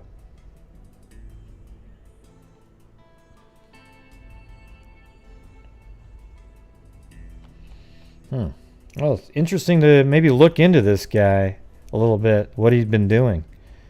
He's definitely sounds like a trail of deaths behind him.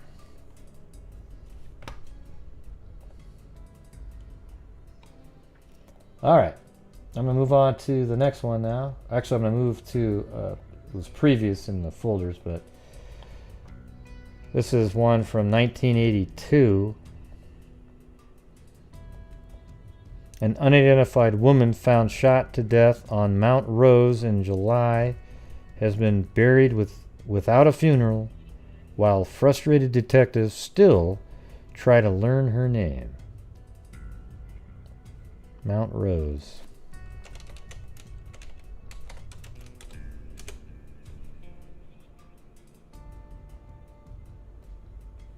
That's way up here.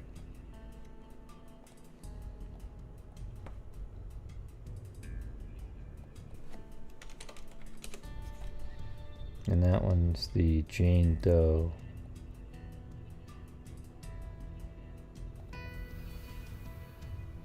Oh, well, okay. That's right, she was found in a place called the Valley after going down from Mount Rose. So I had already located, I think, a more likely location, but it's hard to say.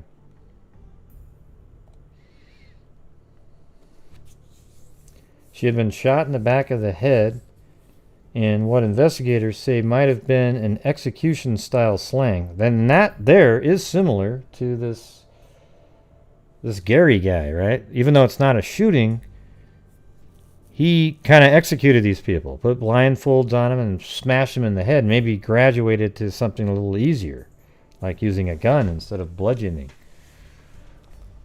Hikers found her body July 17th in an isolated area of Sheep Flat on the Lake Tahoe side of the summit.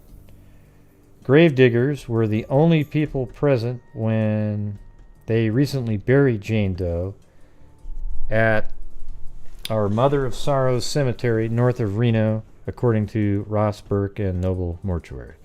The burial cost the Washoe County Welfare Department about who gives a shit, which paid for all services including labor, transportation, and the casket. He said no local churches were asked to attend the burial because unidentified bodies in Washoe County are not usually buried with a Christian service or eulogies. It's what we in the funeral business call a drop-in. This almost seems like a hit piece on cemeteries, funeral homes or whatever. Because no other services are provided, said one funeral official. That's why they called it drop-in. Lynn Lacano, organizer of the Reno area chapter of Parents of Murdered Children, said she was disappointed that officials did not put a public notice in the paper saying the victim was going to be buried. They should have, so those who would have wanted to attend could, said Miss Icano, whose group gives moral support to relatives of murder victims. Just because she was not identified doesn't mean people would stay away from the funeral, she said. I know I would have attended. Oh, yeah, here's one of those moral superiority types.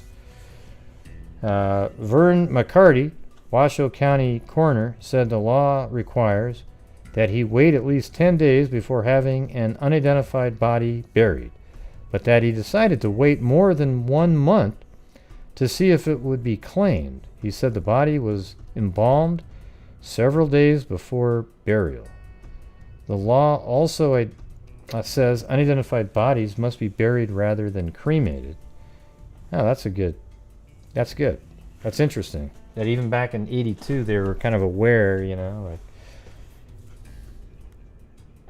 although cremation probably would cost less than half as much according to funeral officials. McCarty said he used the name Jane Doe on death certificate because a health ordinance requires he use that name for unidentified dead women. Jane, an attractive woman of about 30 years old, had given birth to at least one child, according to McCarty. He said she had stretch marks on her lower stomach area and a scar indicating how do they not know who this is? She's a mom of somebody. She had undergone a cesarean section. Sheriff's deputies described her as about 5'5", 112 pounds, with brown eyes and brown hair worn in a bun. She was wearing a powder blue sleeveless t-shirt, blue jeans, white tennis shoes, and one-piece lace swimsuit. Miss Doe had received good quality gold dental work, indicating she probably... Let's see, I got part 2 here. Indicating... shit. Hold on. Actually over here, probably lived in at least a middle-class family. Although the woman left the world with little fanfare, Washoe Sheriff's detectives say they continue to work hard on the case. Investigators have been especially perplexed because they usually are able to learn names of unidentified bodies soon after they're found. McCarty said only 2 other fatality victims have remained unidentified since 1979. A robber killed in 1980 after he held up a Sparks bank, and a man found floating in the Truckee River near Reno in 1979 as well. Oh, and here's Mills Lane again. Mills Lane, Washoe Sheriff's chief criminal deputy, said investigators probably will have a difficult time tracking down the woman's killer unless they can learn her identity. We have no idea in the world who the woman may be, said Sheriff Sergeant Glenn Barnes, a homicide detective in charge of the investigation. The sergeant said his office has contacted all law enforcement agencies throughout the country in the investigation. Everyone is cooperating with us. We are exchanging information, but have been unsuccessful in obtaining solid leads. Jane and Barnes both said the woman probably did not live in the Reno area because she most likely would have been identified by now. Of course, the possibility always exists that she could have lived in the area, said Barnes, adding, detectives found nothing at the scene that would assist us at this point. The sergeant declined to say whether investigators believe the fully clothed woman was slain where the body was found or if she had been killed somewhere else before being taken there. He also refused to say what caliber weapon was used. He said no purse was found with the body and there were no papers or sales receipts indicating where she may have been. The body was in plain view. If you happen to have been in the area, Barnes said, the body was not visible from the roadway, but if you were in the area, it would have been in plain view.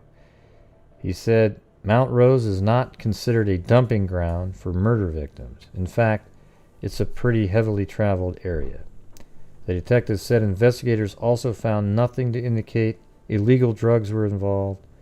Again, until we find out who is responsible, we don't know. Barnes said he did not know how long the woman had been dead before she was found. I think she was there for no longer than several days, probably less, but not very long. Not a very long time frame. And this is a artist's sketch, but that looks like they're actually using her in this one. And this is the case that I saw it on. It says, on July 17, 1982, white female was found dead in Sheep's Flat area of Mount Rose. This is the area commonly referred to as the Meadows. The victim had not been there long and was clothed. She wore a bathing suit underneath her clothing. She also wore a blue top, blue jeans, and yellow tennis shoes. There was no identification, and her identity is unknown. And she's still unknown today. That'd be an interesting one to see if there's a way to get her DNA. I'm sure if they exhumed her, they could get a tooth or something and get some DNA out of that. Maybe I'll check in on that, see what's going on. Because they can definitely identify her now with the DNA Dope Project. This might be a really cool one to fund because there's obviously a child out there that never got to grow up with her mom and would love to at least know her mom exists and, you know, what happened to her, and then maybe bury her in a place that's more appropriate, I guess.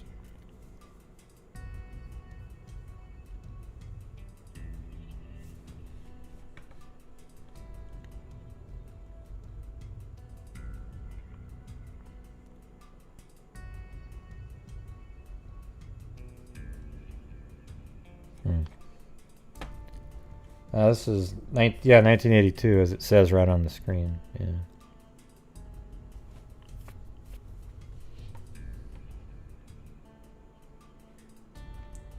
Right there.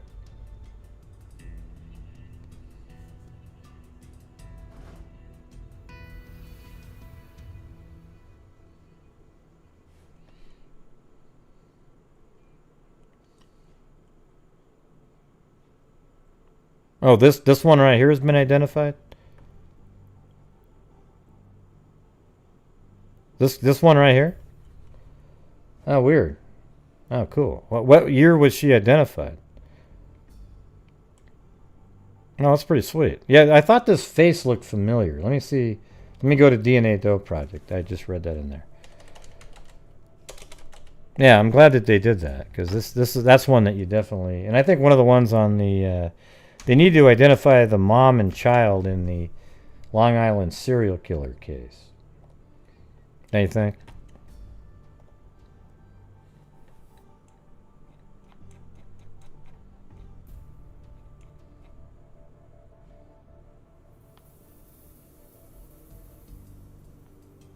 Yeah, that one right there, I bet that, well, it looks similar, but that's not it. Where is the one? I've seen that face before.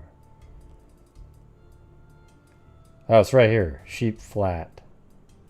Pretty sure. Yep, 1982. Okay. Awesome. That's freaking awesome. All right. I didn't know how to look her up because it's just, you know, Jane Doe, right? On July 17th, 1982, hikers discovered the body. And so, let's see where they... So, announced Sheep Flat Jane Doe had been... This is July 2018. Had been tentatively identified. DTP continued to work closely with the Washoe County Sheriff's Office. Her name in September, her identity was confirmed by WCSO. And then on May 7th, 2019, they publicly announced the identification of Sheep Flat Jane Doe as Mary Edith Sylvaney. She was 33 years old. Well, good. Hey, you know what? That's exactly who I thought should go out and solve it. The DNA Doe Project. That's freaking awesome. Well, there might have been, like, that name Sheep Flat is in all the articles, so there might have been somebody that she probably recognized that it was called Sheep Flat. And that's what she's called, Sheep Flat Jane Doe.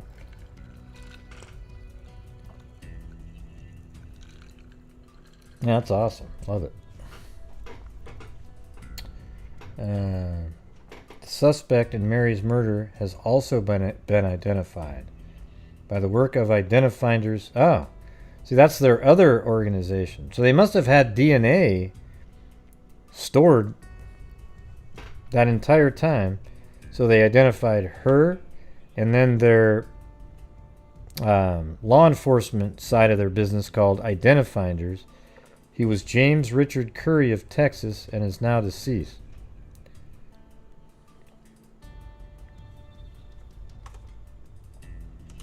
That's awesome.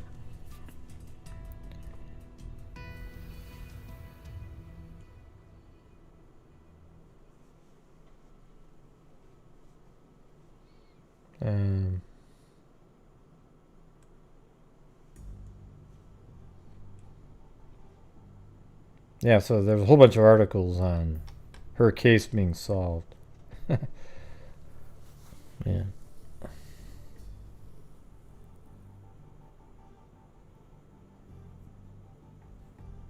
No, not really that interested, Crystal, but thanks.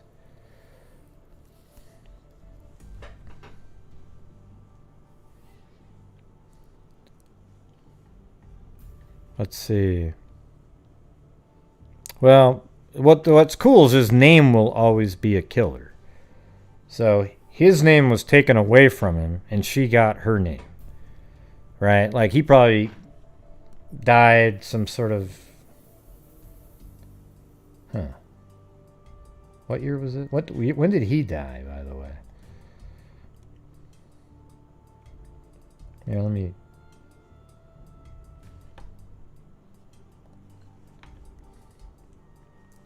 Oh, there it was. He died January 7th, 1983. Wow, not too far after this. From self-inflicted injuries. So he killed himself. Interesting. He probably was like, hey, if you're a serial killer out there, follow the lead of James Richard Curry. Realize you're a monster and kill yourself before you actually, kill other people. All right? Just yeah.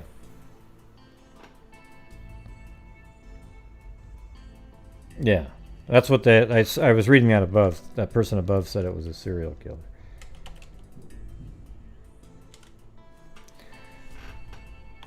A Texas native and serial killer who confessed to 3 California murders in January 1983, just 5 months after Salvini's killing. So he probably killed himself while he was in jail. So he didn't kill himself because he realized he was a wacko. That's what it seems like. Because if he confessed, that means... Let me just read it. Yeah, there it is. Curry attempted suicide after being taken into custody in 1983. He died January 7th, 1983 from self-inflicted injuries. It was Curry's 2 children who helped solve the case. When detectives approached them about Salvini's homicide, the children voluntarily provided DNA samples. The case was closed. When you get a case like this, it starts with a woman found dead. No clue who she is, just a body. And to prove the whole story, who she was, who did her in. It's amazing the power of the data that we have now, said Fitzpatrick. Yes, Colleen Fitzpatrick. Yee-hee! The legend, Colleen Fitzpatrick.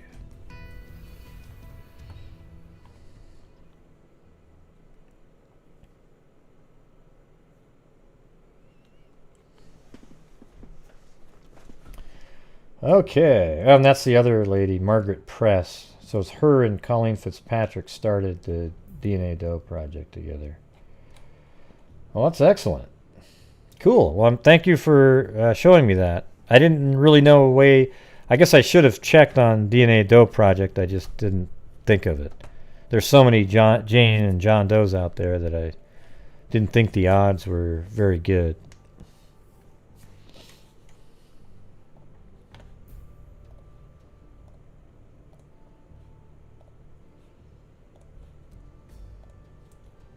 Okay, now we're on to, let's see, 1, 2, 3, 4.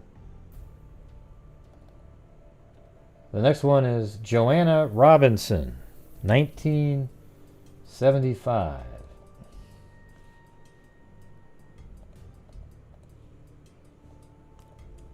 The remains of a young woman found September 24th in yet again a shallow grave east of Sparks have been identified as those of Joanna Robinson, 23, a waitress from the Newport, Oregon area.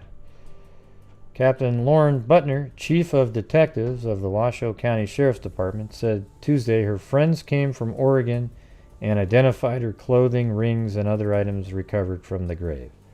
The victim had been shot through the head. That's a little weird. It sort of sounds a little bit like that last case, doesn't it? The victim had been shot through the head. Butner said her abandoned automobile had been found earlier on a Reno parking lot, and her identification partially confirmed with authorities in Oregon who suspected she might have been kidnapped. A missing person flyer had been issued in Oregon shortly after she disappeared on August 9th. Friends said she had last been seen at a rummage sale on that date and had gone home to get ready to go to work. She didn't show up for work. Oregon authorities said, see, this one's creepy though. Just that whole situation right there. I mean, she literally was abducted. Oregon authorities said they had report she was possibly observed driving south on US 101 in company with a male passenger who might or may not have been forcing her to drive her car. A black 1960 Plymouth Valiant. So it sounds like somebody from Reno, they wanted to get back to Reno and also do whatever they wanted to do with her. She got into her car, and then he forced his way into the car and probably at gunpoint had her drive all the way to Reno, and then he kills her. Man, what a nightmare. Think about all the time it took to drive there and the fear, and then the nightmare became real.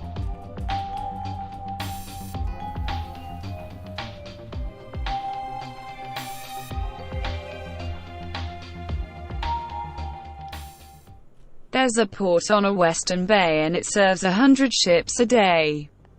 Lonely sailors pass the time away and talk about their homes.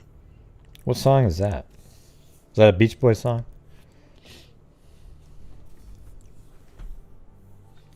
Washoe County Sheriff deputies still attempting to find whoever killed her are not certain how long she might have remained in the Reno area.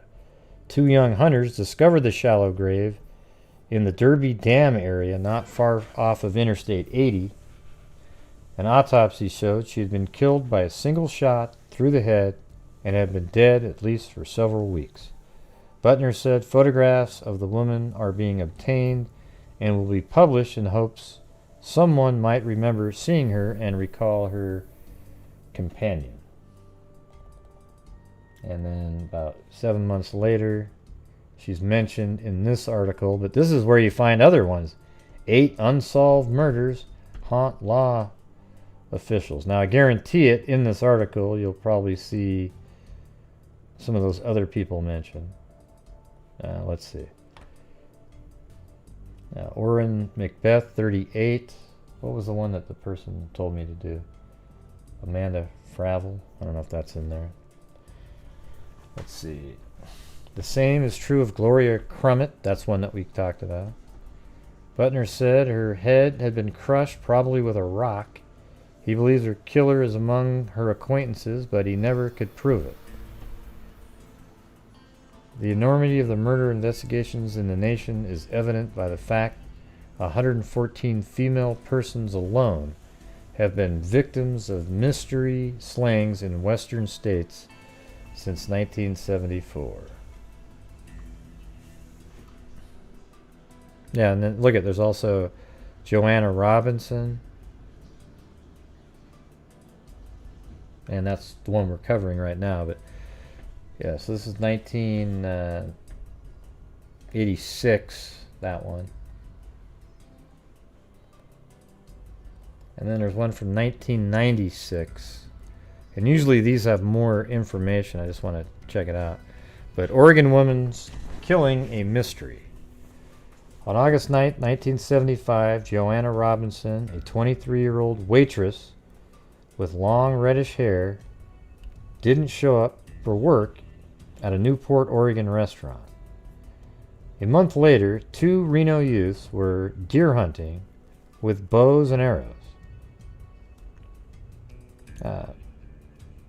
Thomas Hiltz, 18, and Lyle Calkins, 15, found her body in a shallow, hastily dug grave off Interstate 80, 18 miles east of Reno.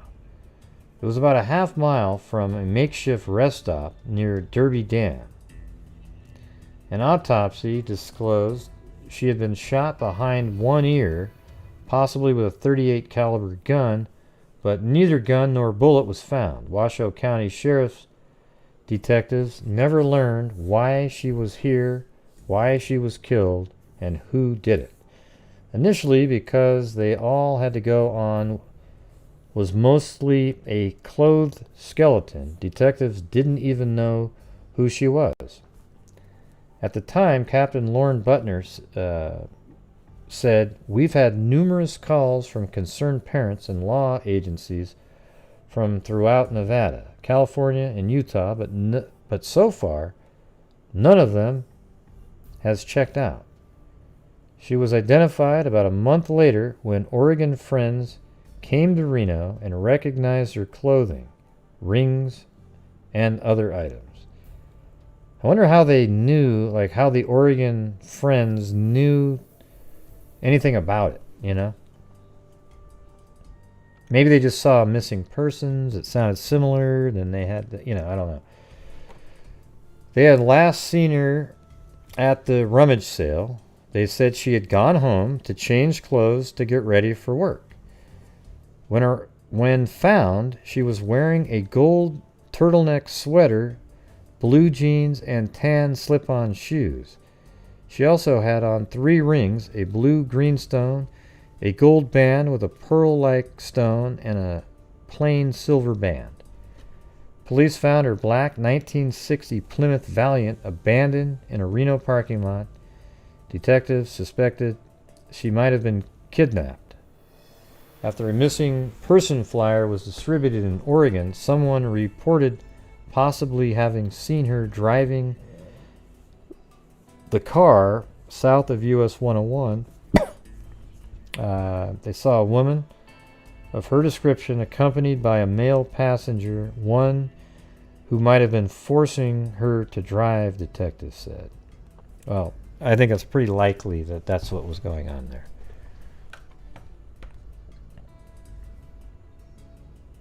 And if you guys have been typing in look at, I haven't seen it. And that's her right there.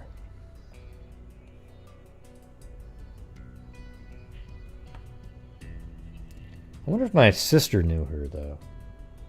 Because my sister... What year was this, though? Oh, 75 now. She moved to Newport in about 1982 and worked as a waitress. So, but this is 1975, so forget it.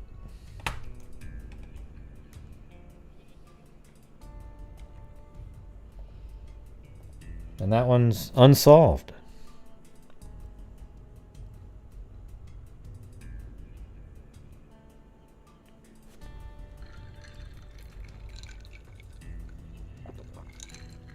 Yeah, that one's kind of nuts. She was just at work, or not work, she was at a, like a, you know, I don't know, a fair of some sort where you buy food or whatever. And then she goes home to change. And so that means either on the way home to change or just after getting home. I think somebody got her in the parking lot of her leaving the fair or whatever she was at. The market. And she's probably had on, I'd be interested to know if she has on the same clothes as her friends said she was wearing when they saw her at the rummage sale. There you go. So at the rummage sale, I forgot what to call it. I know you buy shit. But anyways, you know, I think she was abducted as she was getting into her car to go home from the rummage sale and never made it back. Because if she got home, then all of a sudden it gets more complicated with, you know, there's neighbors and whatnot. And it could have just been the guy was pretending to... I mean, 1975, people hitchhike, right? Like, hey, where are you headed? I need a ride somewhere. And the guy gets in the car, and then boom, it turns south immediately. And then she's taken to Nevada. And then when they get there, she's just executed. It's unreal. Really. And then her car was... No, it was a rummage sale. As Jenny Penny just typed in. And as I read 4 different times but didn't remember. Okay, so now we're moving on to the next one. Karin Santos-Coy. But it's Santos-Coy. And this one is from July 10th, 1980.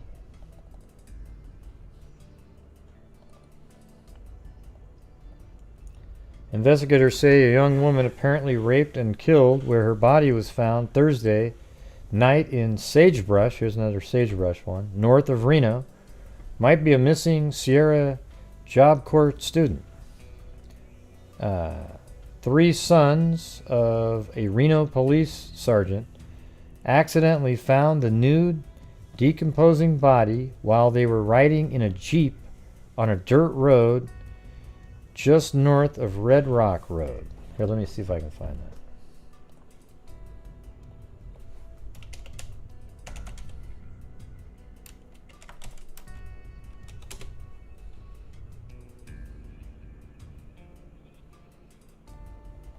Okay, so that's Red Rock Road, but it's a long road. It's, you know.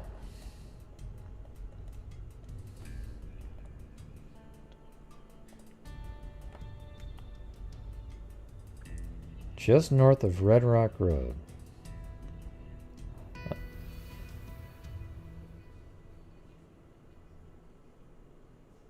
Yeah, it's just so unspecific. Maybe it tells me right here.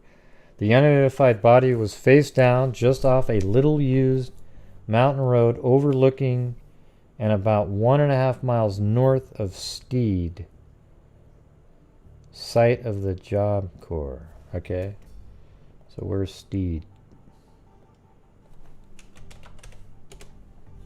Ah, okay. And is that's the name of this road, right? Yeah, Red Rock Road. So that's Steed. Yeah, but why say Steed? I mean, the road's over here. Let me try this one. Ding. Well, that's already a mile. That's 1.97. That's 1.5. Let's try it differently. Like, how about just going like this? Wait. Wait, hold on a second. I'm all... There it is. Okay, right there. And then let's go 1.5 miles right here. And then probably just like right around in this area.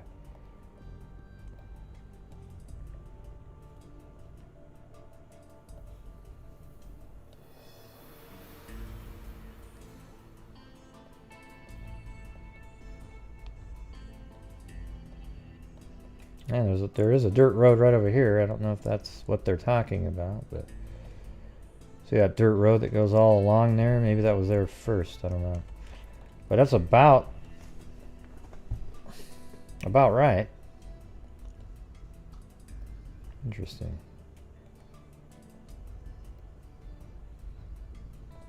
I'll just put a pin here.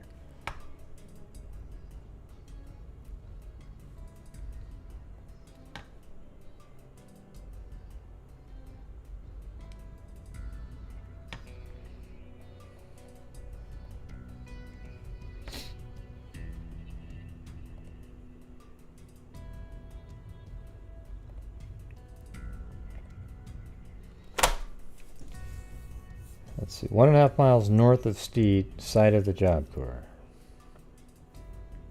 And look at, here's Mills Lane at the scene today. he's in this one too. But later this morning, Sergeant Pellizzari showed up at the sheriff's department with a photograph and a Reno police report on a missing Job Corps student.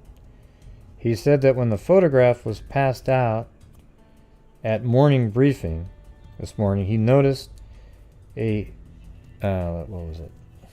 He noticed a wow, they completely butchered that. I think they probably meant to say, it says simila de width. He noticed, I don't know if that's a real word or what's going on there. He noticed a similarity with the sheriff's department description of the body. I mean, look at this, everybody. Watch this one.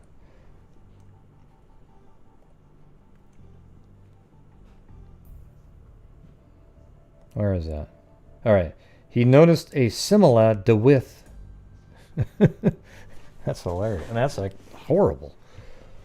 He noticed a similarity with the sheriff's department's description of the body. Reno police detectives immediately began assisting sheriff detectives in the investigation of the apparent slaying. Lane said it seemed obvious to him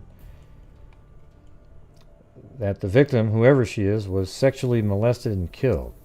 He said he based that on the fact that she was found nude with her clothing scattered. I like this Mills Lane guy, though. He's pretty,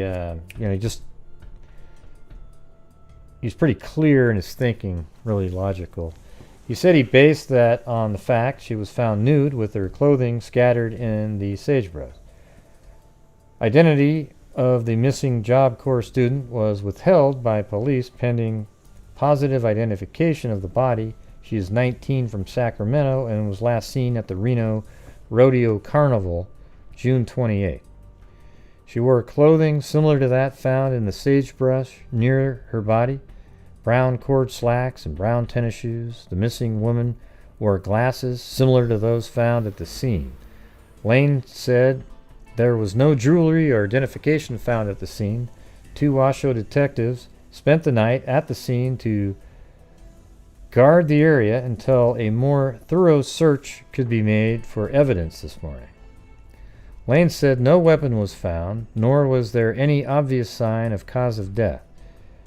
He said decomposition from the week or so that a coroner deputy estimated the body had been exposed to the summer sun would make apparent identification difficult.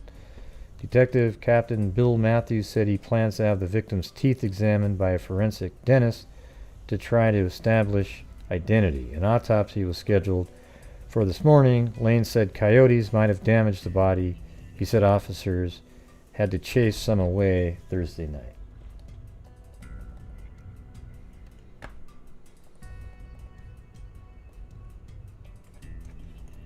And this is her right here. It's hard to make it out, but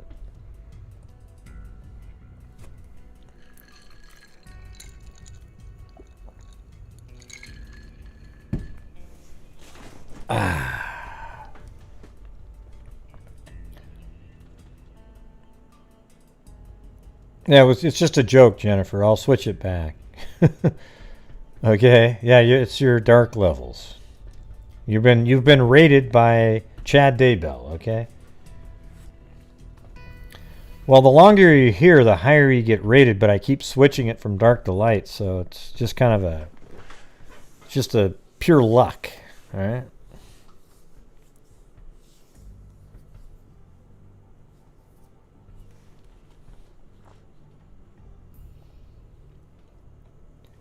The body of a nude young woman found dead in sagebrush. Again, we got the sagebrush north of Reno. Thursday was identified by dental charts Friday as a missing student at Sierra Nevada Job Corps at Steed.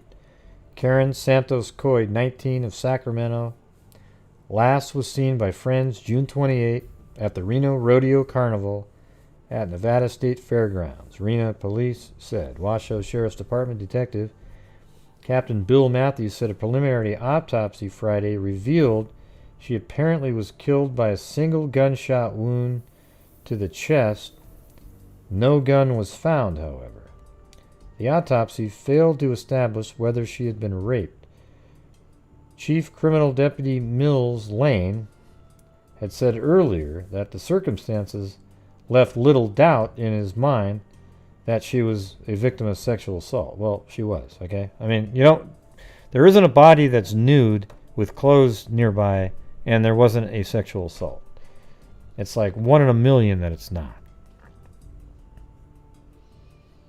Lane said that except for one garment around her neck, which probably means that, well, she wasn't strangled, though. She was shot. Her clothes were scattered among the sagebrush.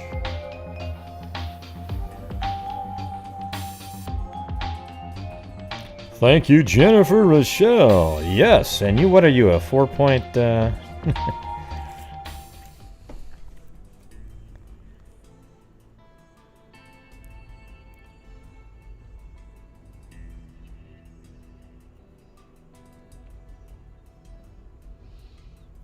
Now, the victim's mother, Llewellyn Santos-Coy of Sacramento, reported her daughter missing to Reno police on July 7th.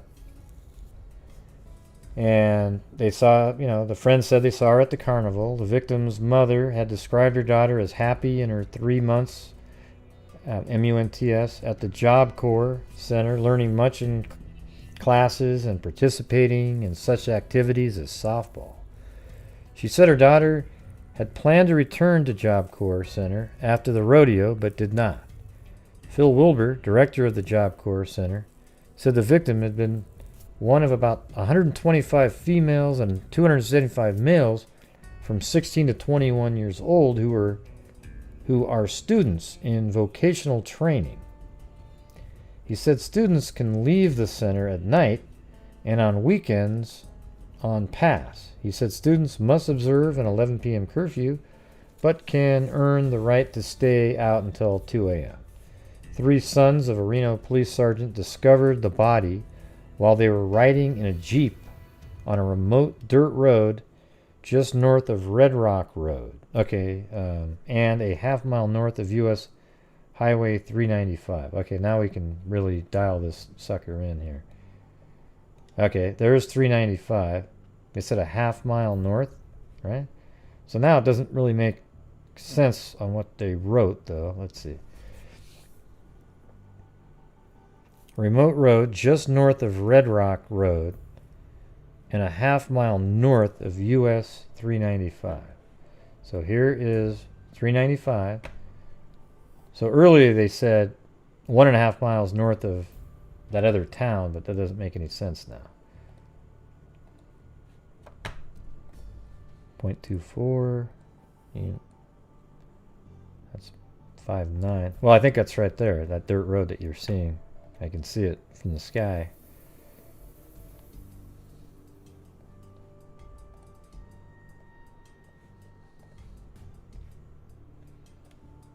There it is. Boom.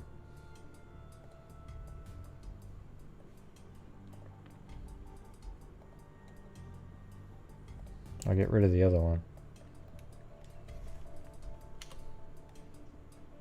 And see, look, it's actually south of Steed. They had it totally whacked out before. They had it up here 1.5 miles north, remember? But now it's a half mile north of 395. But they did say just north of Red Rock Road. So, I don't know.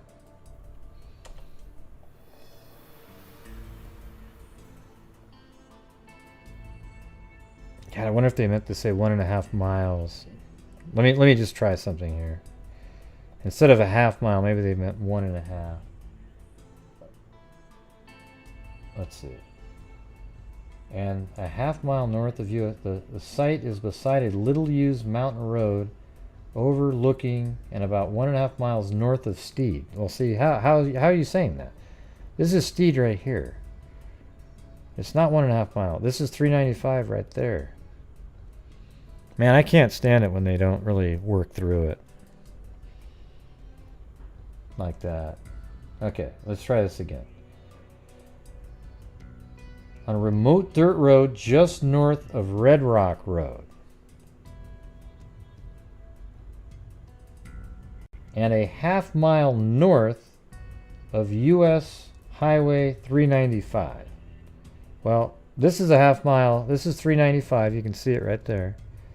This is Red Rock Road, and that's a half mile. Well, that's definitely not, there's no north of. I mean, unless you're talking about maybe that being the road or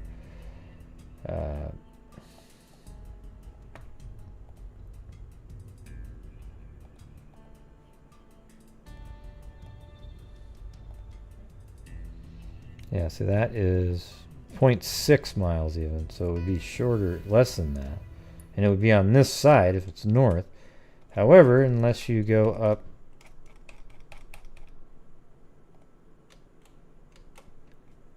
let's just make this a mile and a half. One. Now we're at 1.1, and see, that's 1.5. So there still isn't a north of. I was thinking if it was right there, you could say north. Yeah, no, but that doesn't mean anything. I'm trying to go based on their directions. It's not working. The site is beside a little used mountain road overlooking. Well, let's see if we can just based on that. So maybe up here, this one?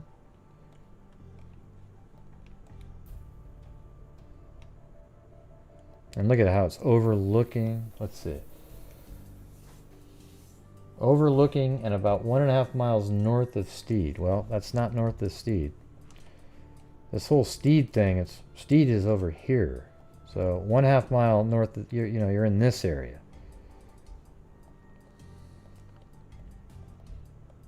Unless they're counting this as that. Now, this makes sense though, overlooking, So maybe it's one of these dirt roads. Like, where was that one? Yeah, it could be the same one that I've got. It's a dirt road that goes up and overlooks the area. Hey, thanks Gwen, you're 4.3 light. Excellent. And you've upgraded. Unfortunately, that won't make you a 5.2 dark.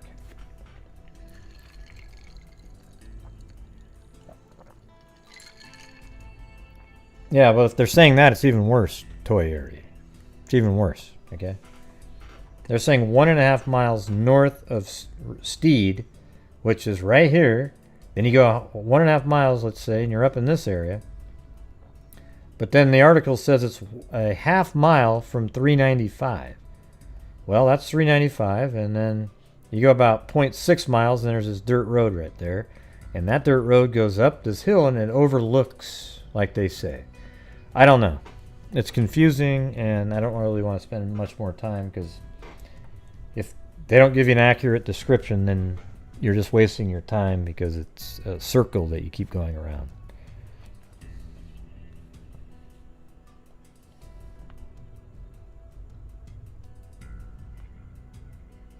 Yeah, it does seem like it's more like it's supposed to be west.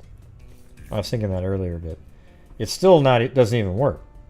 Because a half mile north of 395 is south of Steed, right?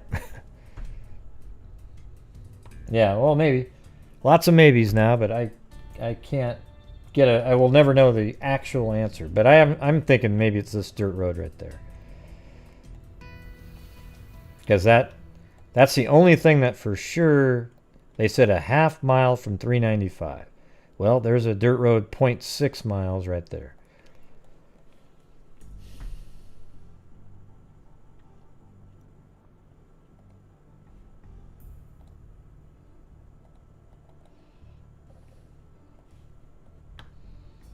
Okay, and then who killed Karin Santos? Washoe Sheriff's Department detectives, unable to answer either question, are appealing to the public for help. 3 youths found the nude body of the 19-year-old Sierra Nevada Job Corps student July 10th in the sagebrush along Red Rock Road, 1.5 miles from the Job Corps site at Steed. Okay. An autopsy disclosed that Sacramento automotive student who had been at Steed 3 months had been shot once in the chest, but it did not determine whether she had been raped. Although detectives still are questioning persons who knew her or might have seen her the night she disappeared, June 28th, they are appealing for more witnesses. 2 fellow female students accompanied Miss Santos-Coy to the Reno Rodeo Carnival at the Nevada State Fairgrounds, Captain Bill Matthews said. The other 2 reported they saw her in the exhibit hall listening to a band. The victim was supposed to have returned to Steed with her companions before midnight, Matthews said. Before returning, the other students looked for Miss Santos-Coy but could not find her, Matthews said. He said he believed that because she had no car, no money, she might have accepted a ride with someone back towards Steed. Steed Boulevard is about 10 miles. I think one of the biggest deterrent or avoidances, techniques to avoid is the elimination of hitchhiking. I mean, hardly anybody hitchhikes anymore. And what a absolutely, think about how simple it was for killers to just see a woman hitchhiking, and it was really common. Just pick them up and that's it. It's over, you know? And now nobody hitchhikes. I mean, it's very rare, and nobody picks them up either, because there's been psycho hitchhikers. It's not always just the, you know, the psycho that picks up the hitchhiker, although that's more common.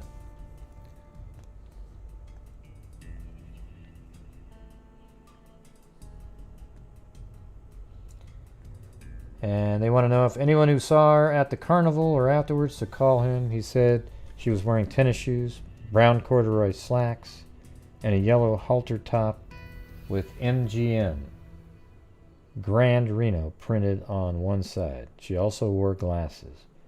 He said detectives already have questioned more than 100 Job Corps students. Yep, so nothing came out of that. And then 2 years later,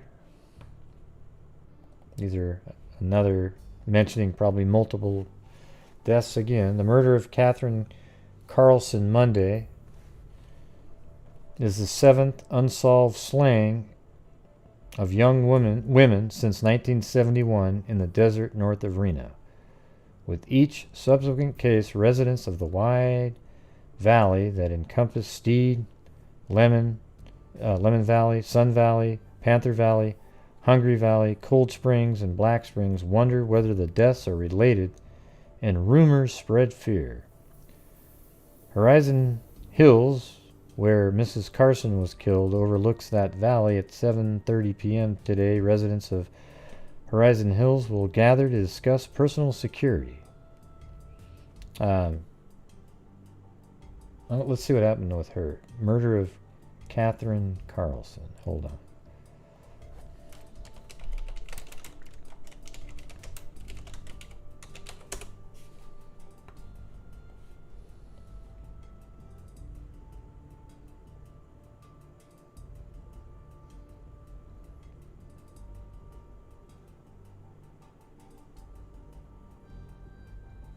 Wait, isn't this that same one that was in that serial killer from earlier?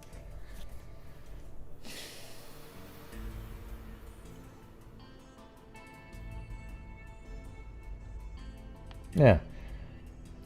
So it looks like they arrested somebody in that case named Harvey. Well, I don't know if that's not it. Hold on. On June 27th, 1982, Katherine Carlson was murdered in her home in Reno. Her lifeless body was revealed that she had been brutally stabbed over 38 times in her thorax, abdomen, and extremities. At the time of her death, Katherine carried a viable fetus of approximately 8 months. So that's probably going to be the father, I would think. I'm just guessing. The fetus died of anoxia as a result of its mother's demise. Jewelry, a camera, that's just a total guess right there. Camera, approximately $500 in cash, and weapons were taken from the home. During the course of the investigation, suspicion ultimately focused on the trio of Carrie Williams, Charles Wilkinson, and Appellant Harvey Young. Williams eventually confessed and was convicted of first-degree murder and sentenced to death in a separate proceeding. Young's knowledge of the items removed from the Carlsons' home, maybe it was just a robbery then, led detectives to question him about the source of the information. As a result, Young confessed that the trio met in Williams' house on the night of the murder, then walked to the victim's home, where Wilkinson pried open the rear door, and the two men followed Williams inside the house.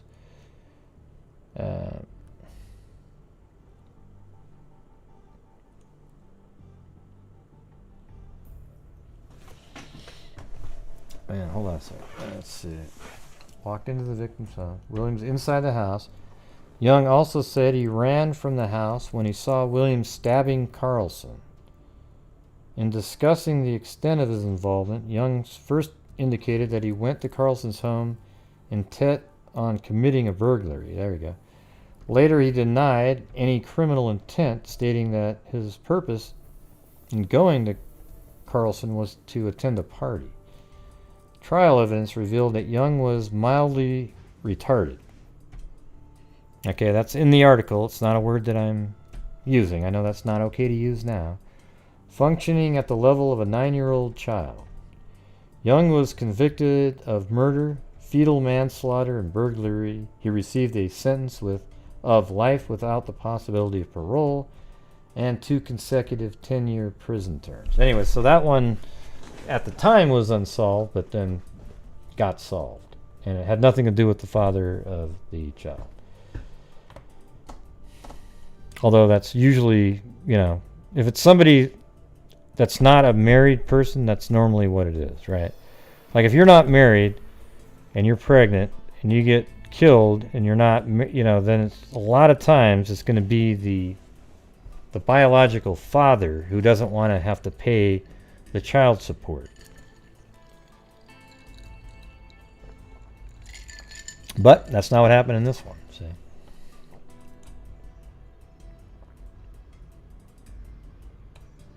Wow. It's weird how you sort of you read something and then you veer off in another direction and it becomes pretty interesting. And so she's mentioning here. Here's Julia Woodward again. Cynthia Cook. You know, these are all ones we've talked about.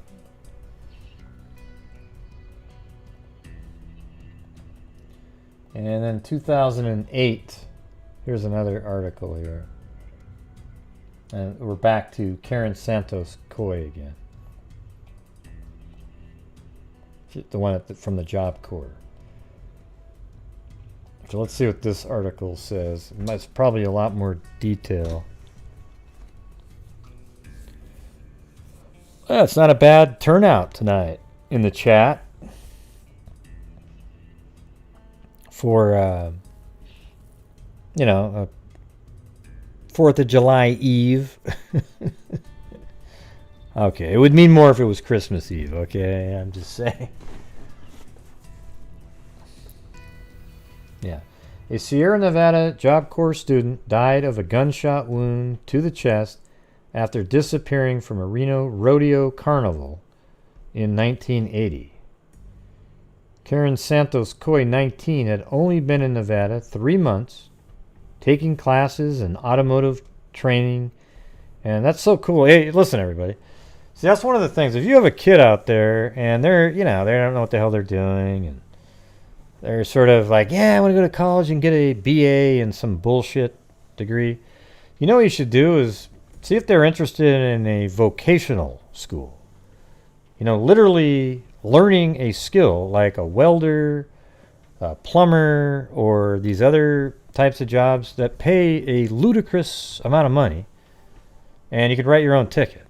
I mean, you literally could make over $100,000 a year as a plumber or a welder, and that's just sort of like what you make. It's not like, oh, well, you got to build up your this and this and that and the other thing.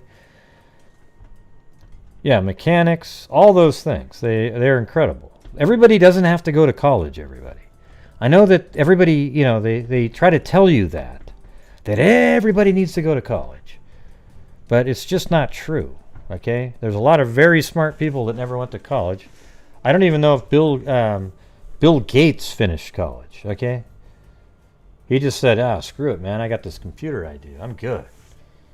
And there's just so many skills out there that pay a ton of money that nobody does anymore, because it's like, oh, well, I was told I got to go to college. I'm going to get a BA in, you know, international studies of mice that, it's just the most ridiculous shit that I've ever heard. Well, Gray, that's me. Maybe they were interested in that. Did you ever think of that? They're just following their dreams. Yeah, if they want to be poor for the rest of their lives. Yeah. Sure.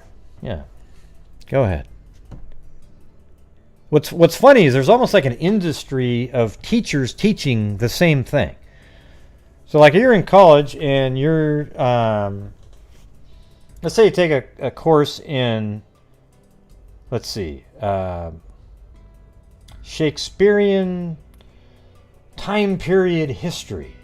Okay, well, there is no job out there for you except being another teacher. So the more kids you get out there that would, you graduate and then you become a teacher somewhere else, hoping to get enough people to join your classes again. It's ridiculous. There is no job in that course study, okay, other than being a teacher again. So what's the point of that? It's a pyramid scheme, right? After a while, there won't be any more. It's just, God, it drives me nuts. Okay. So the teen told her mother, Llewellyn Santos-Coy, in Sacramento, over the phone, that she and two fellow cooped-up classmates planned to enjoy an evening at the carnival. Okay, so that's new information. She was always a nice young girl, very caring and family-oriented. Llewellyn Santos-Coy said, she never gave me any trouble. She really missed her family because she'd never been away. Karen McDonald, 16, a teenager, Kristen Coos, let's see. Karen McDonald, 16, and teenager Kristen Coos last saw Karen enjoying a concert in the exhibit hall on June 28, 1980. Detective Tony Dilk, who is re-examining the case, said a man had bought her drinks earlier in the evening, but Karin Santos-Coy was last seen talking with two barefoot men. One was described as having medium-length curly blonde hair and casual clothing. He was estimated to be about 20 to 21, roughly 5'10", 130 pounds. The second man had short brown hair and was wearing a t-shirt and pants, but not shoes. He was estimated to be 28 to 30, 5'10", 180 pounds. McDonald and Coos left Karin Santos-Coy at the concert and said they'd be back at 11 p.m. to ride home together in a taxi, but couldn't find her later. McDonald reported her missing. On July 10, 1980, hikers discovered the decomposing naked body of Karin Santos-Coy along Red Rock Road on Job Corps property in Steed. Her clothing was scattered throughout the area. Llewellyn Santos-Coy said all her daughter's possessions were accounted for except for a gold chain with a medal of the Virgin Mary made of Mexican gold. The girl last wore horn-rimmed glasses, a light blue vest, brown Levi cords, and a yellow MGM Grand halter top. She had been missing for 12 days, but news articles said the county coroner initially estimated the body had been there for several days and had decomposed rapidly because of the 90-degree heat. It's haunted me all these years to not know who did this, that someone is still walking around free, Llewellyn said. Alive or dead, it would give me peace of mind to know who did this. Llewellyn Santos-Coy said Karen's death had a huge effect on her 5 siblings, ranging from ages 4 to 16, and prompted her to become a community service officer working with the survivors of homicide victims. Well, good for her. That was cool. My 10-year-old son was terribly affected, and he carried a letter Karen wrote around with him until it was accidentally washed in a pair of pants. That sucks. Karin Santos-Coy's death has not been conclusively linked to unsolved homicides of 5 other women's bodies who were discovered in the hills north of Reno from 77 to 81. Vern McCarty, Washoe County coroner at the time, said the area was becoming a dumping ground for bodies. Gloria Crummett, we talked about that. Julia Woodward, that one now is solved, I think. Yeah, it was. And Jeannie Smith, 17, were killed by blows to the head. Santos-Coy and Sherry Harbeek, 20, were shot. I didn't do Sherry Harbeek though. And high school junior Cynthia Cook was stabbed. So man, this article's from 2008 and still talking about those other cases. All right, I'm gonna get through I had 8 of these. I'm on 7 now.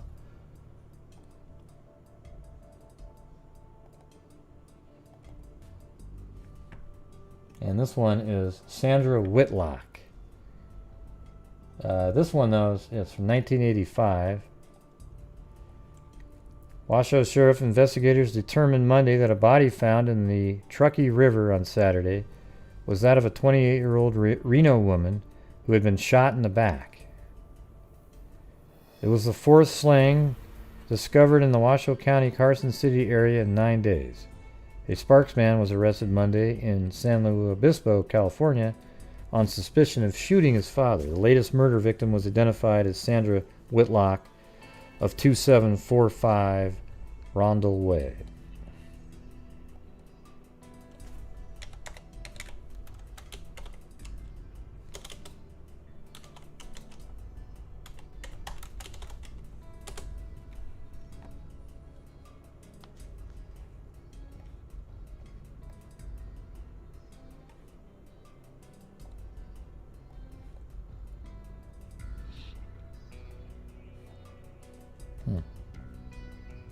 It's like I don't even know what this is.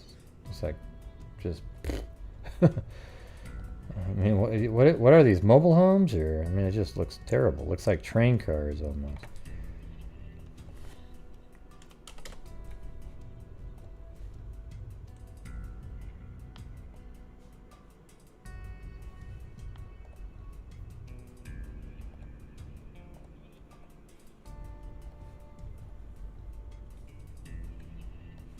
Yeah, it's pretty clear.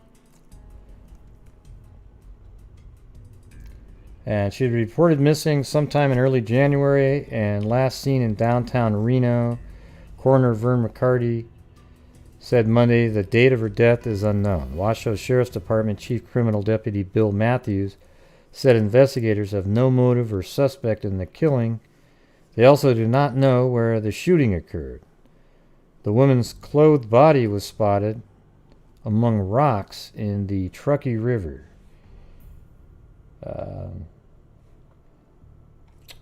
Shoot, I don't think I got the second page of that one. So that was on February 26th.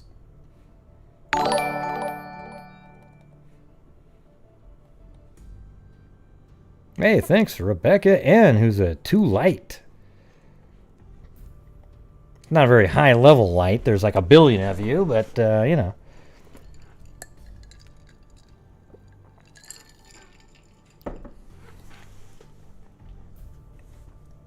Investigation of the recent shooting death of young Reno woman whose body was found in the Truckee River has turned up neither motive nor suspect. Here, I gotta go check that one out. Hold on a second.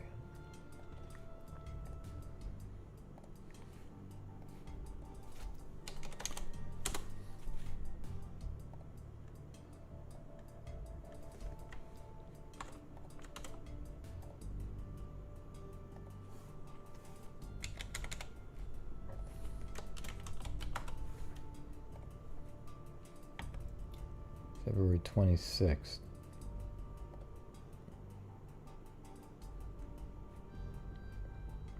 Okay, so I'm gonna go to the back page. Well, that's not the back page. Let's try one more. Nope. Nope.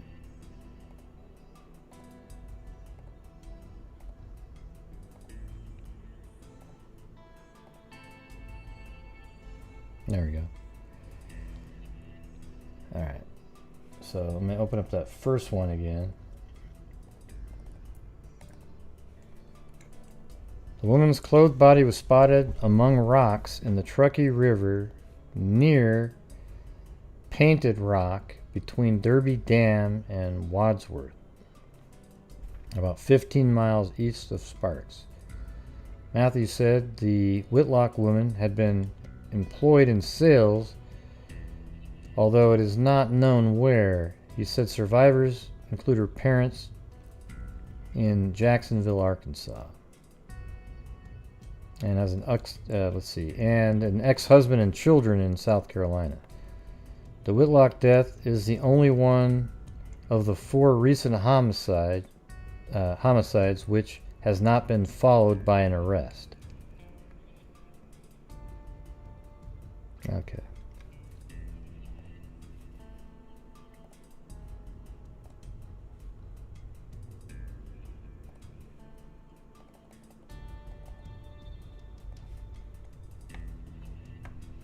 Investigation of the recent shooting death of a young Reno woman whose body was found in the Truckee River has turned up neither motive nor suspect.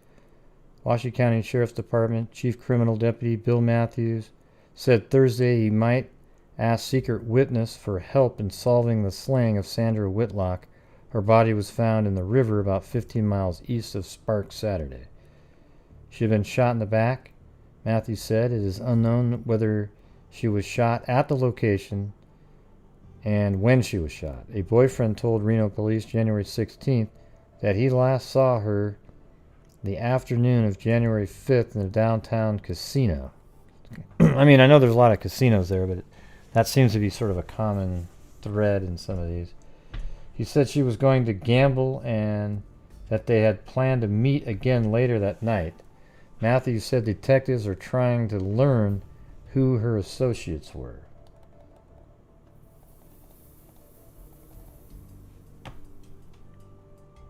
And she's mentioned in this article 22 unsolved Washoe homicides in the 1980s.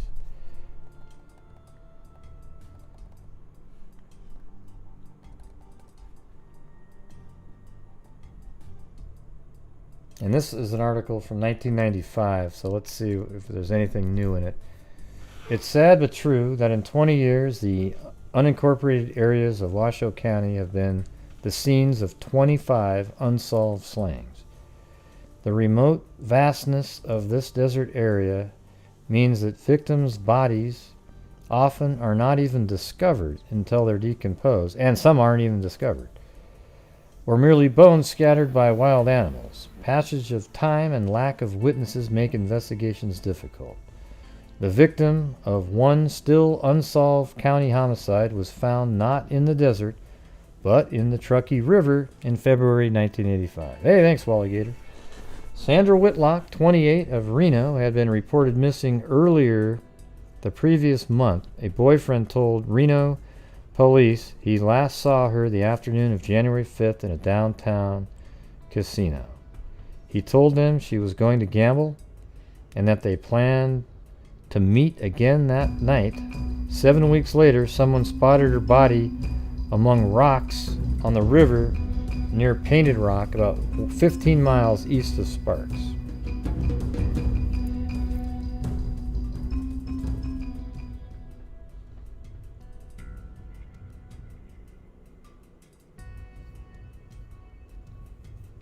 Yeah.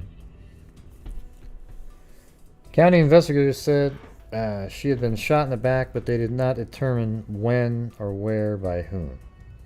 Whitlock lived on Rondell Way and was employed in unspecified sales work. Her parents lived in Jacksonville, Arkansas, and the ex-husband, yeah, so that's the same stuff that we were reading. But okay, well, there's another crazy, and this is the, she's mentioned right here. That's her.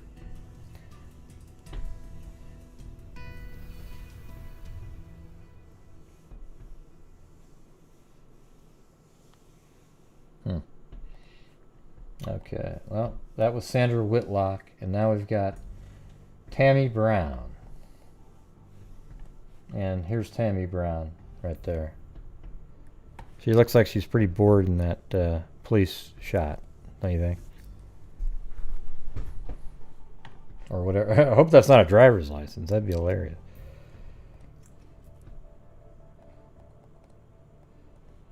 So this is the last one right here.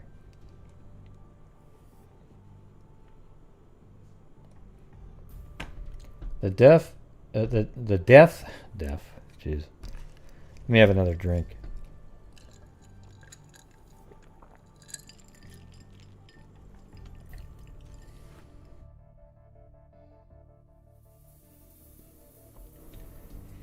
Okay, the death of an unidentified woman whose body was found Tuesday in a canyon west of Reno was being investigated as a possible homicide, authorities said.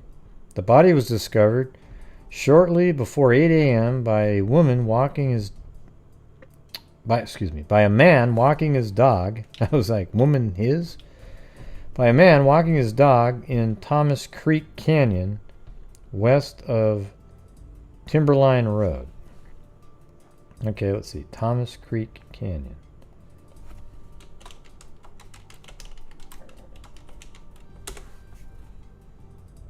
Yeah.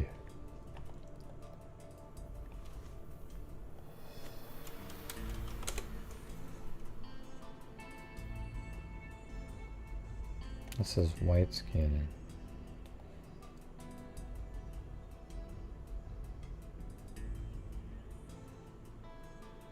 Oh man.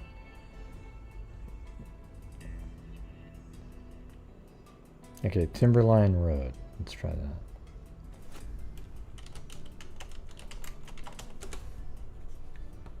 Okay. Anything else? That's Timberline Drive.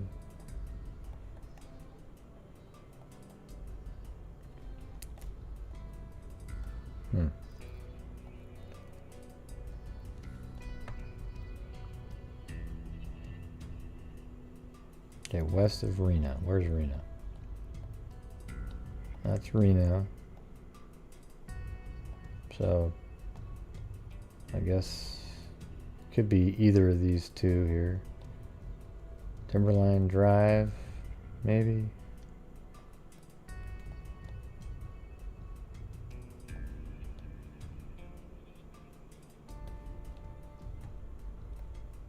Kind of looks like a canyon there. Okay, let's just pretend that that's it. All right.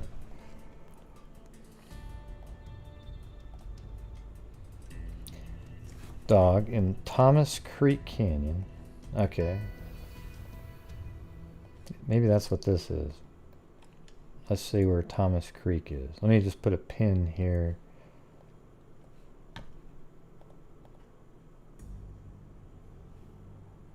And this is Tammy Brown.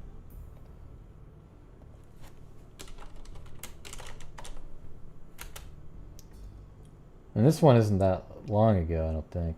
It's 2003.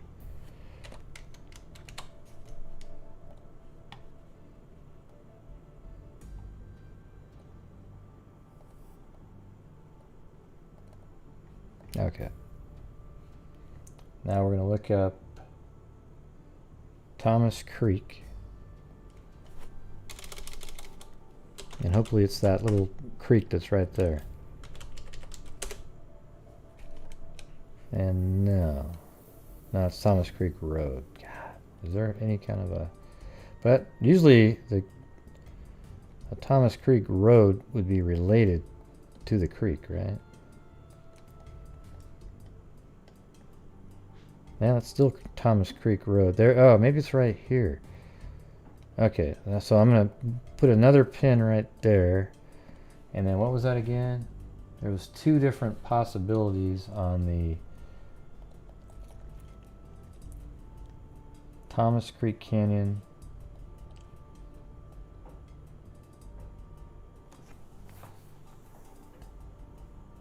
Okay, Timberline Road. All right, so let's see if there's a Timberline Road in this area here.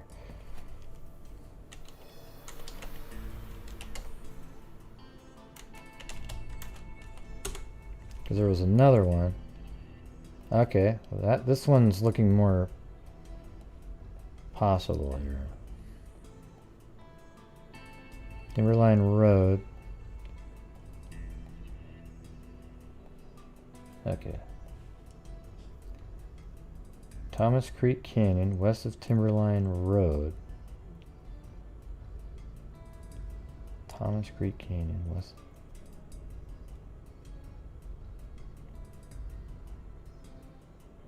West of Timberline Road. So this is going to be Thomas Creek right here. Right, and then that's going to go up here.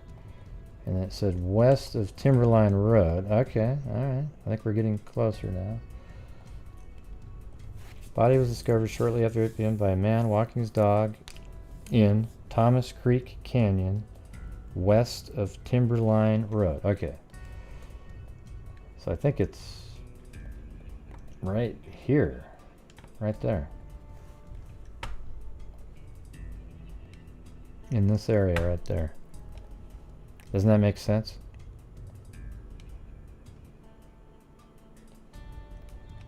Because look, that's Timberline Drive now, but we just figured out that, well, actually, it might be over here. Let me just make sure that I got the right one.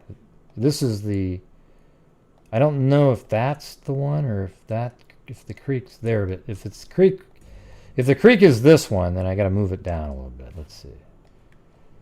Maybe there's another canyon right here.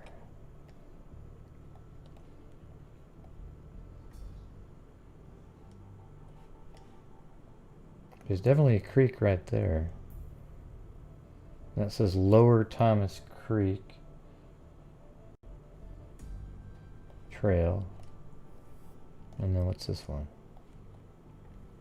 I'm just doing my own thing, you guys. Forget it. Forget I even exist. I'm just doing this. This is what I do normally when I'm getting all the shit together. You know.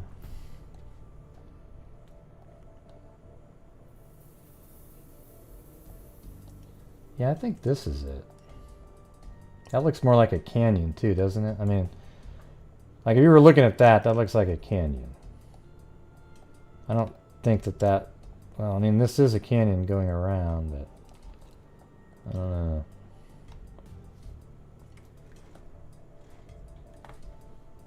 And what does that say? Oh, that did say something. Upper Thomas Creek Trail. There you go. And what does this one say? Don't say Lower Thomas Creek. If you say Lower Thomas Creek, I'm going to... Okay. White's Creek Trail. Boom! Okay, good. So this is the one right here. West of that. West of this road in this canyon right there. So that's where she was found. And for those of you who are bored at that shit, don't watch.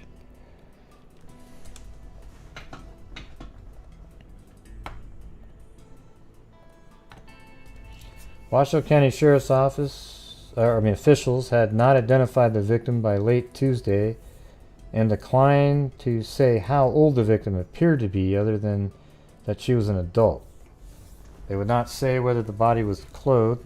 It does not appear it has been here for very long, said Sheriff spokeswoman Michelle Young. Investigators have deemed the death suspicious, but retracted earlier reports that the body was that showed signs of traumatic injury. Closer examination by coroner officials concluded that injuries reported by investigators were actually mud stains and similar discoloration. A full autopsy is scheduled. Jack Ward, who lives nearby and said he often walks his dog up the canyon, said he spotted what he initially thought was litter left behind by a careless camper. I realized it was more than clothing. It was a human being lying there. It was a real shocker. Thomas Creek Canyon is a popular destination for hikers, campers, four-wheelers, and others. The U.S. Forest Service recently completed a new trailhead access there. Okay.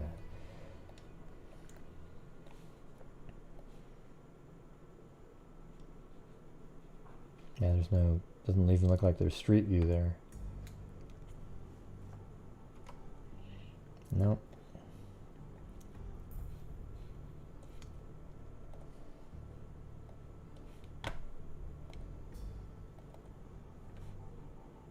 Oh, and that like there's actually a map right there. Let's see if I was close. Hold on.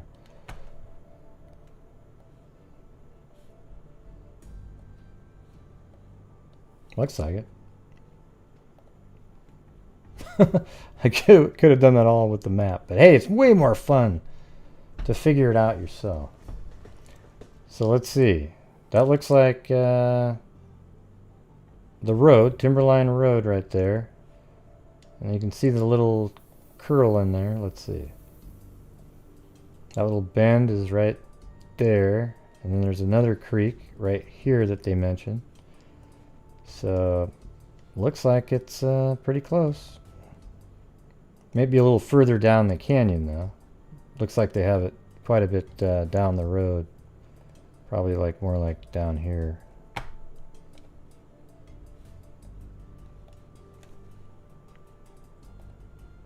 But normally we don't get the maps.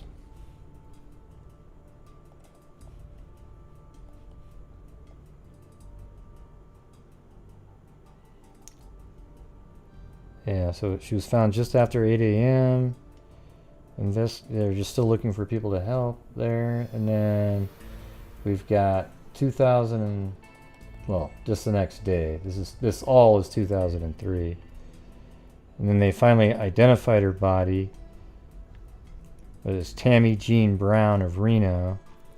She was a victim of a homicide and died of blunt force trauma. Detectives are continuing to follow leads in the case, but would release no more details. Brown's body was discovered shortly after 8. The body was found about 50 feet south of the dirt road accessing the rugged canyon. So I think that's probably the dirt road. Used to be dirt. Let's see. Still looks kind of like that. So 50 feet off the dirt road.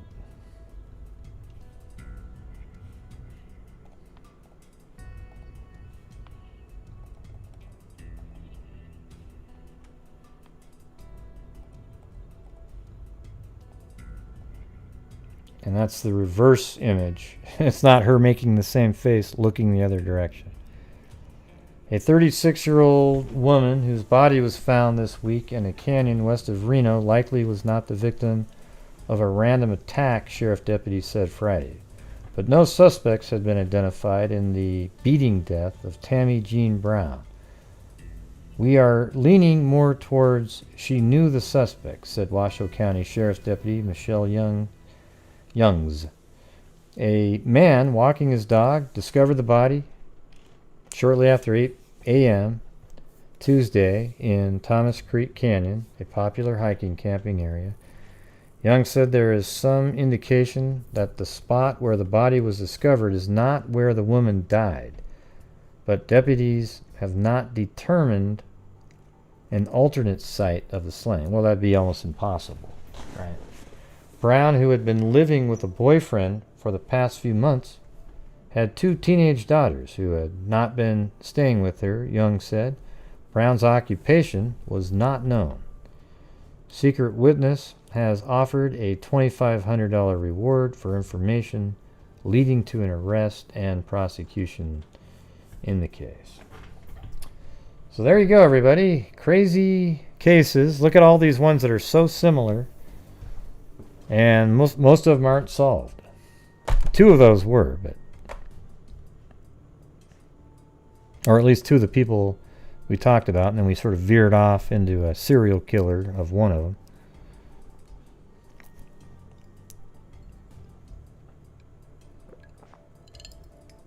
So there you go, everybody. That's it. All right. I'm going to call it a night. I've been on here for 3 hours and 40 minutes. So I'm going to have to do this like an auctioneer. Let me see how fast I can do this.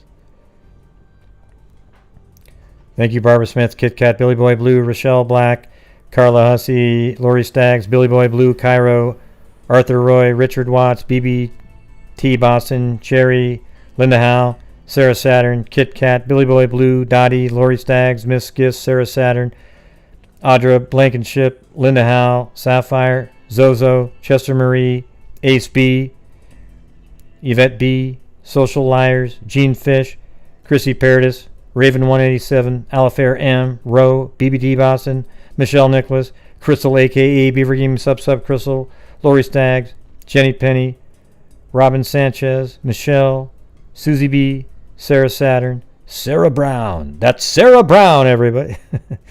Dottie, William Zambrano, Kit Kat, Darrell Greggs, Carolina T, Raven 187, Billy Boy Blue, Darrell Greggs, Kim Berger, Cairo, Michelle Nicholas, Andrew Ojero Drum, Alifair, Zozo, BBT Boston, April McDaniel, Vicky Patterson, Wally Gator, Jessica Schubach, Billy Boy Blue, Jennifer Rochelle, Gwen became a member, Rebecca became a member, Wally Gator, Dottie O. Caspian Horses Rock, and Gwen.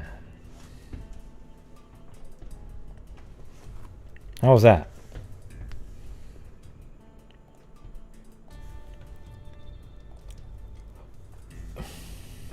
Oh, and then also on PayPal we have Yvette and Julia. Oh, there's Gwen.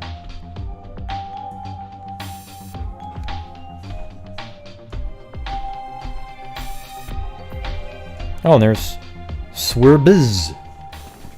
Another great show, Gray. Well, thank you. Yeah, I mean, you know, it's crazy. There isn't more information, but it's interesting. I mean, you put enough information together. What the interesting part about putting these on all at the same time are just sort of like, wow, they're all in that same area and they're unsolved, and it's just kind of weird, right? And there's similarities with a lot of them. There's some things that aren't similar as well, but it's still interesting. Thanks, Gwen. All right.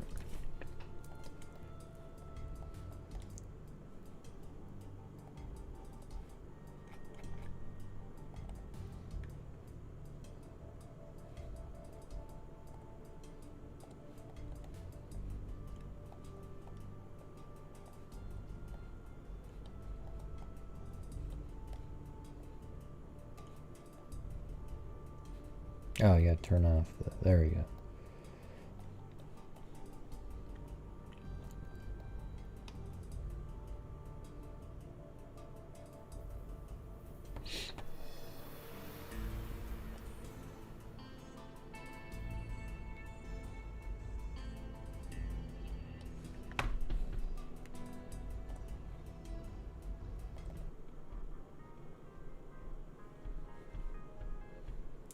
Yeah, I mean, listen, all the Patreon members and all the channel members, I really appreciate your support. I know I don't do a ton of like, hey, here's a special. So it's kind of just like you wanting to support the channel monthly as a sort of an amount. And then you get bigger discounts on merchandise if you buy it. And then there's sometimes where I do post stuff just for the like Megazoids. Sometimes for Oogla Boogla Freaks and above. And this is in the community section. Yeah, one thing I struggle with is like, I can do lives just for channel members, but then I'd feel bad for Patreon people. So I have to do ones that are like unlisted, and then I could put it on to both of them.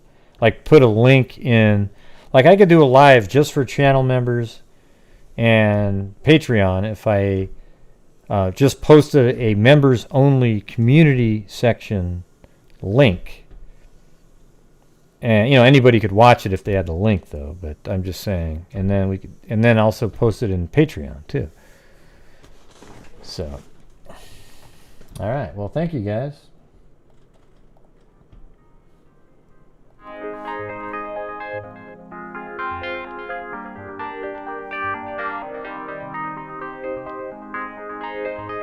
I don't even know how to switch it back. How do you switch it back to a light background? I'll change the colors of the darks and lights.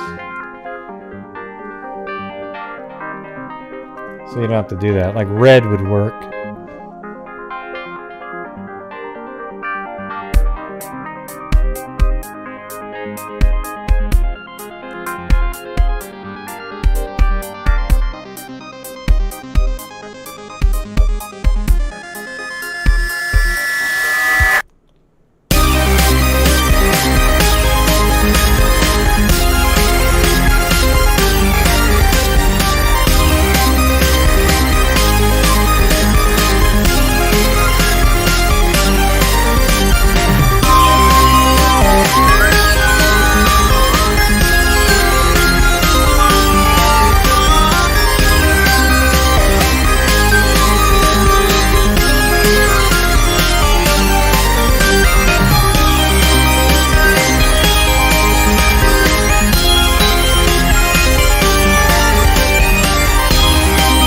What's the missing flight attendant?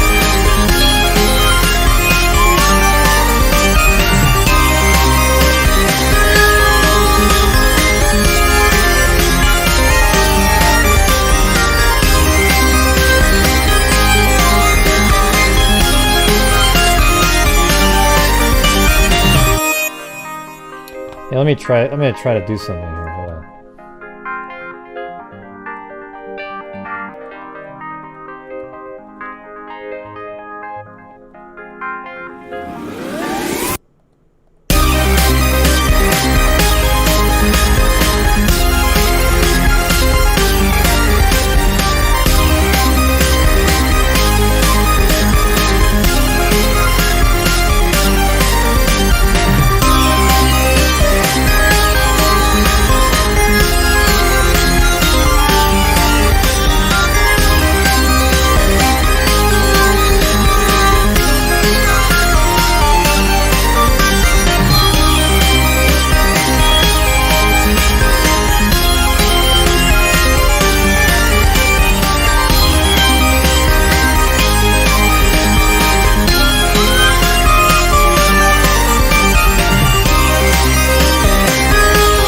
Hey, it worked.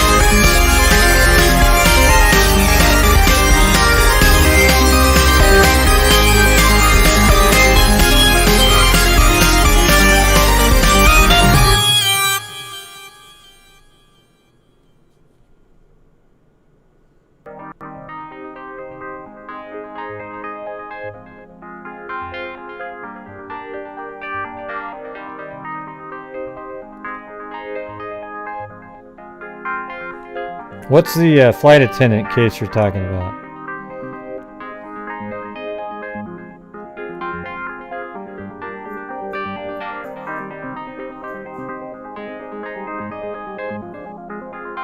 Oh, this works pretty cool. I like the way it flies around.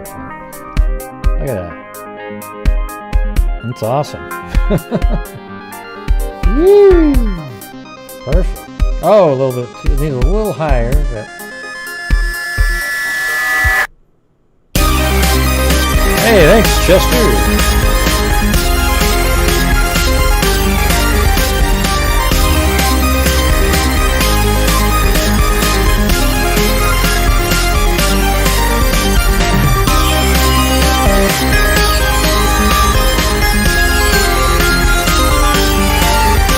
Hey, Brianna, it's whenever the hell I do it, you know what I mean?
I'm just practicing something here, so hold on a second.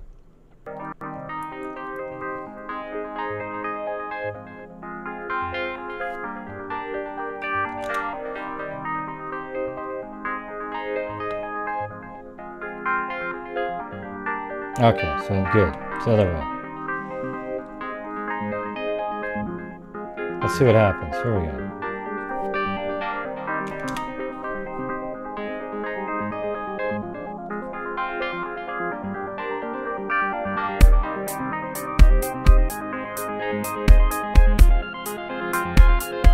Oh, wow. Here, let me do this differently. Here, hold on.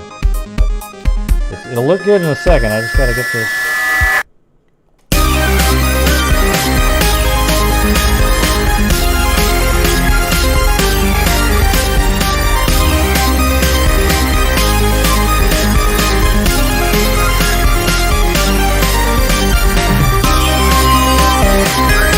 Oh, wow. Woo! I'm inside the earth.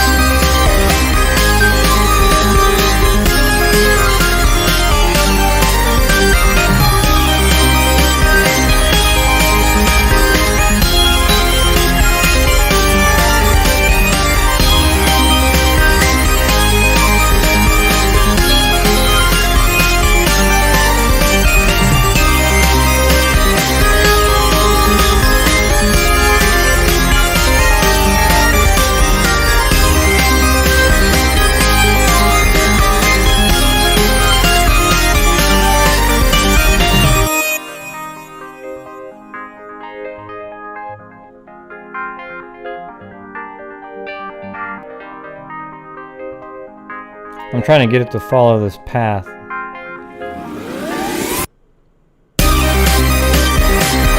I think I can do it better.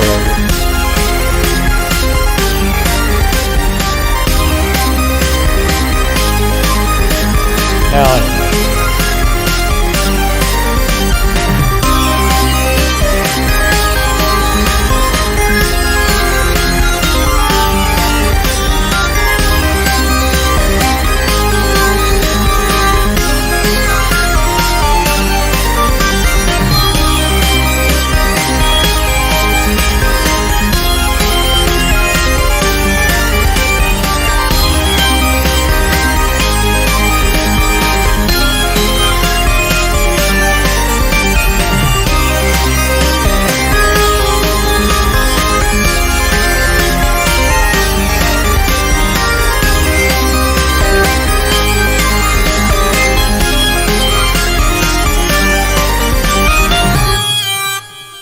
cool, maybe I'll just do that one of these times.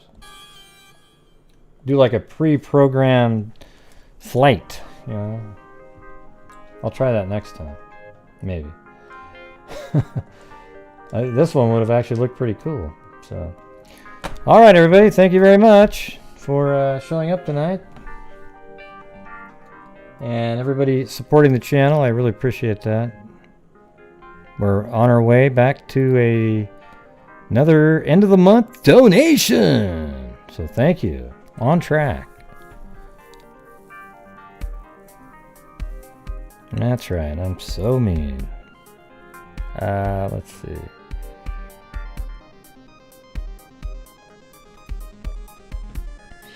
Yep, I've got the Union shirt on that Cairo sent me a long time ago. Yep, that's right. Good stuff. No, there's no number to call, okay? There's no number to call. All right, everybody. So, everybody, make sure that you're still washing your hands, wearing a mask, maintaining social distancing. Thank you all for contributing to the channel. Hope you enjoyed the show tonight. Kind of took a while, but we did get through all 8 of those. All right, everybody. Thank you very much. And until next time, be safe out there. Where the hell's the oh yeah, be safe out there. All right, good.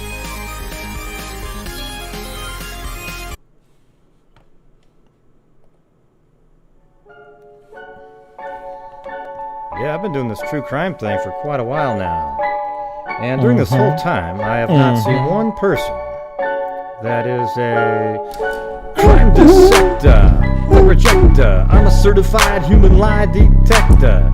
Gonna get ya on a stretcher. It me like an old projector. Crime sector is my nectar. Professor Gregor's gonna give another lecture. Crime collector, freak connector, and I'm always gonna be a pup protector. Fool deflector, interceptor, and I'm meaner than a spectre with a vector on his spectre.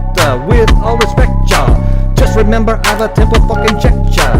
I have no agenda, I'm no pretender, and I'll serve it to you straight without the blender. And in the end, I'm gonna send ya on a mission to reveal the true offender. Yeah, so I'll just get right back to work. All right, everybody? Talk to you later.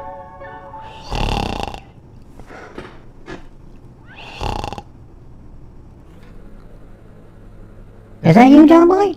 Are you snoring, John Boy? My God! Well, it was a pretty long show, you know.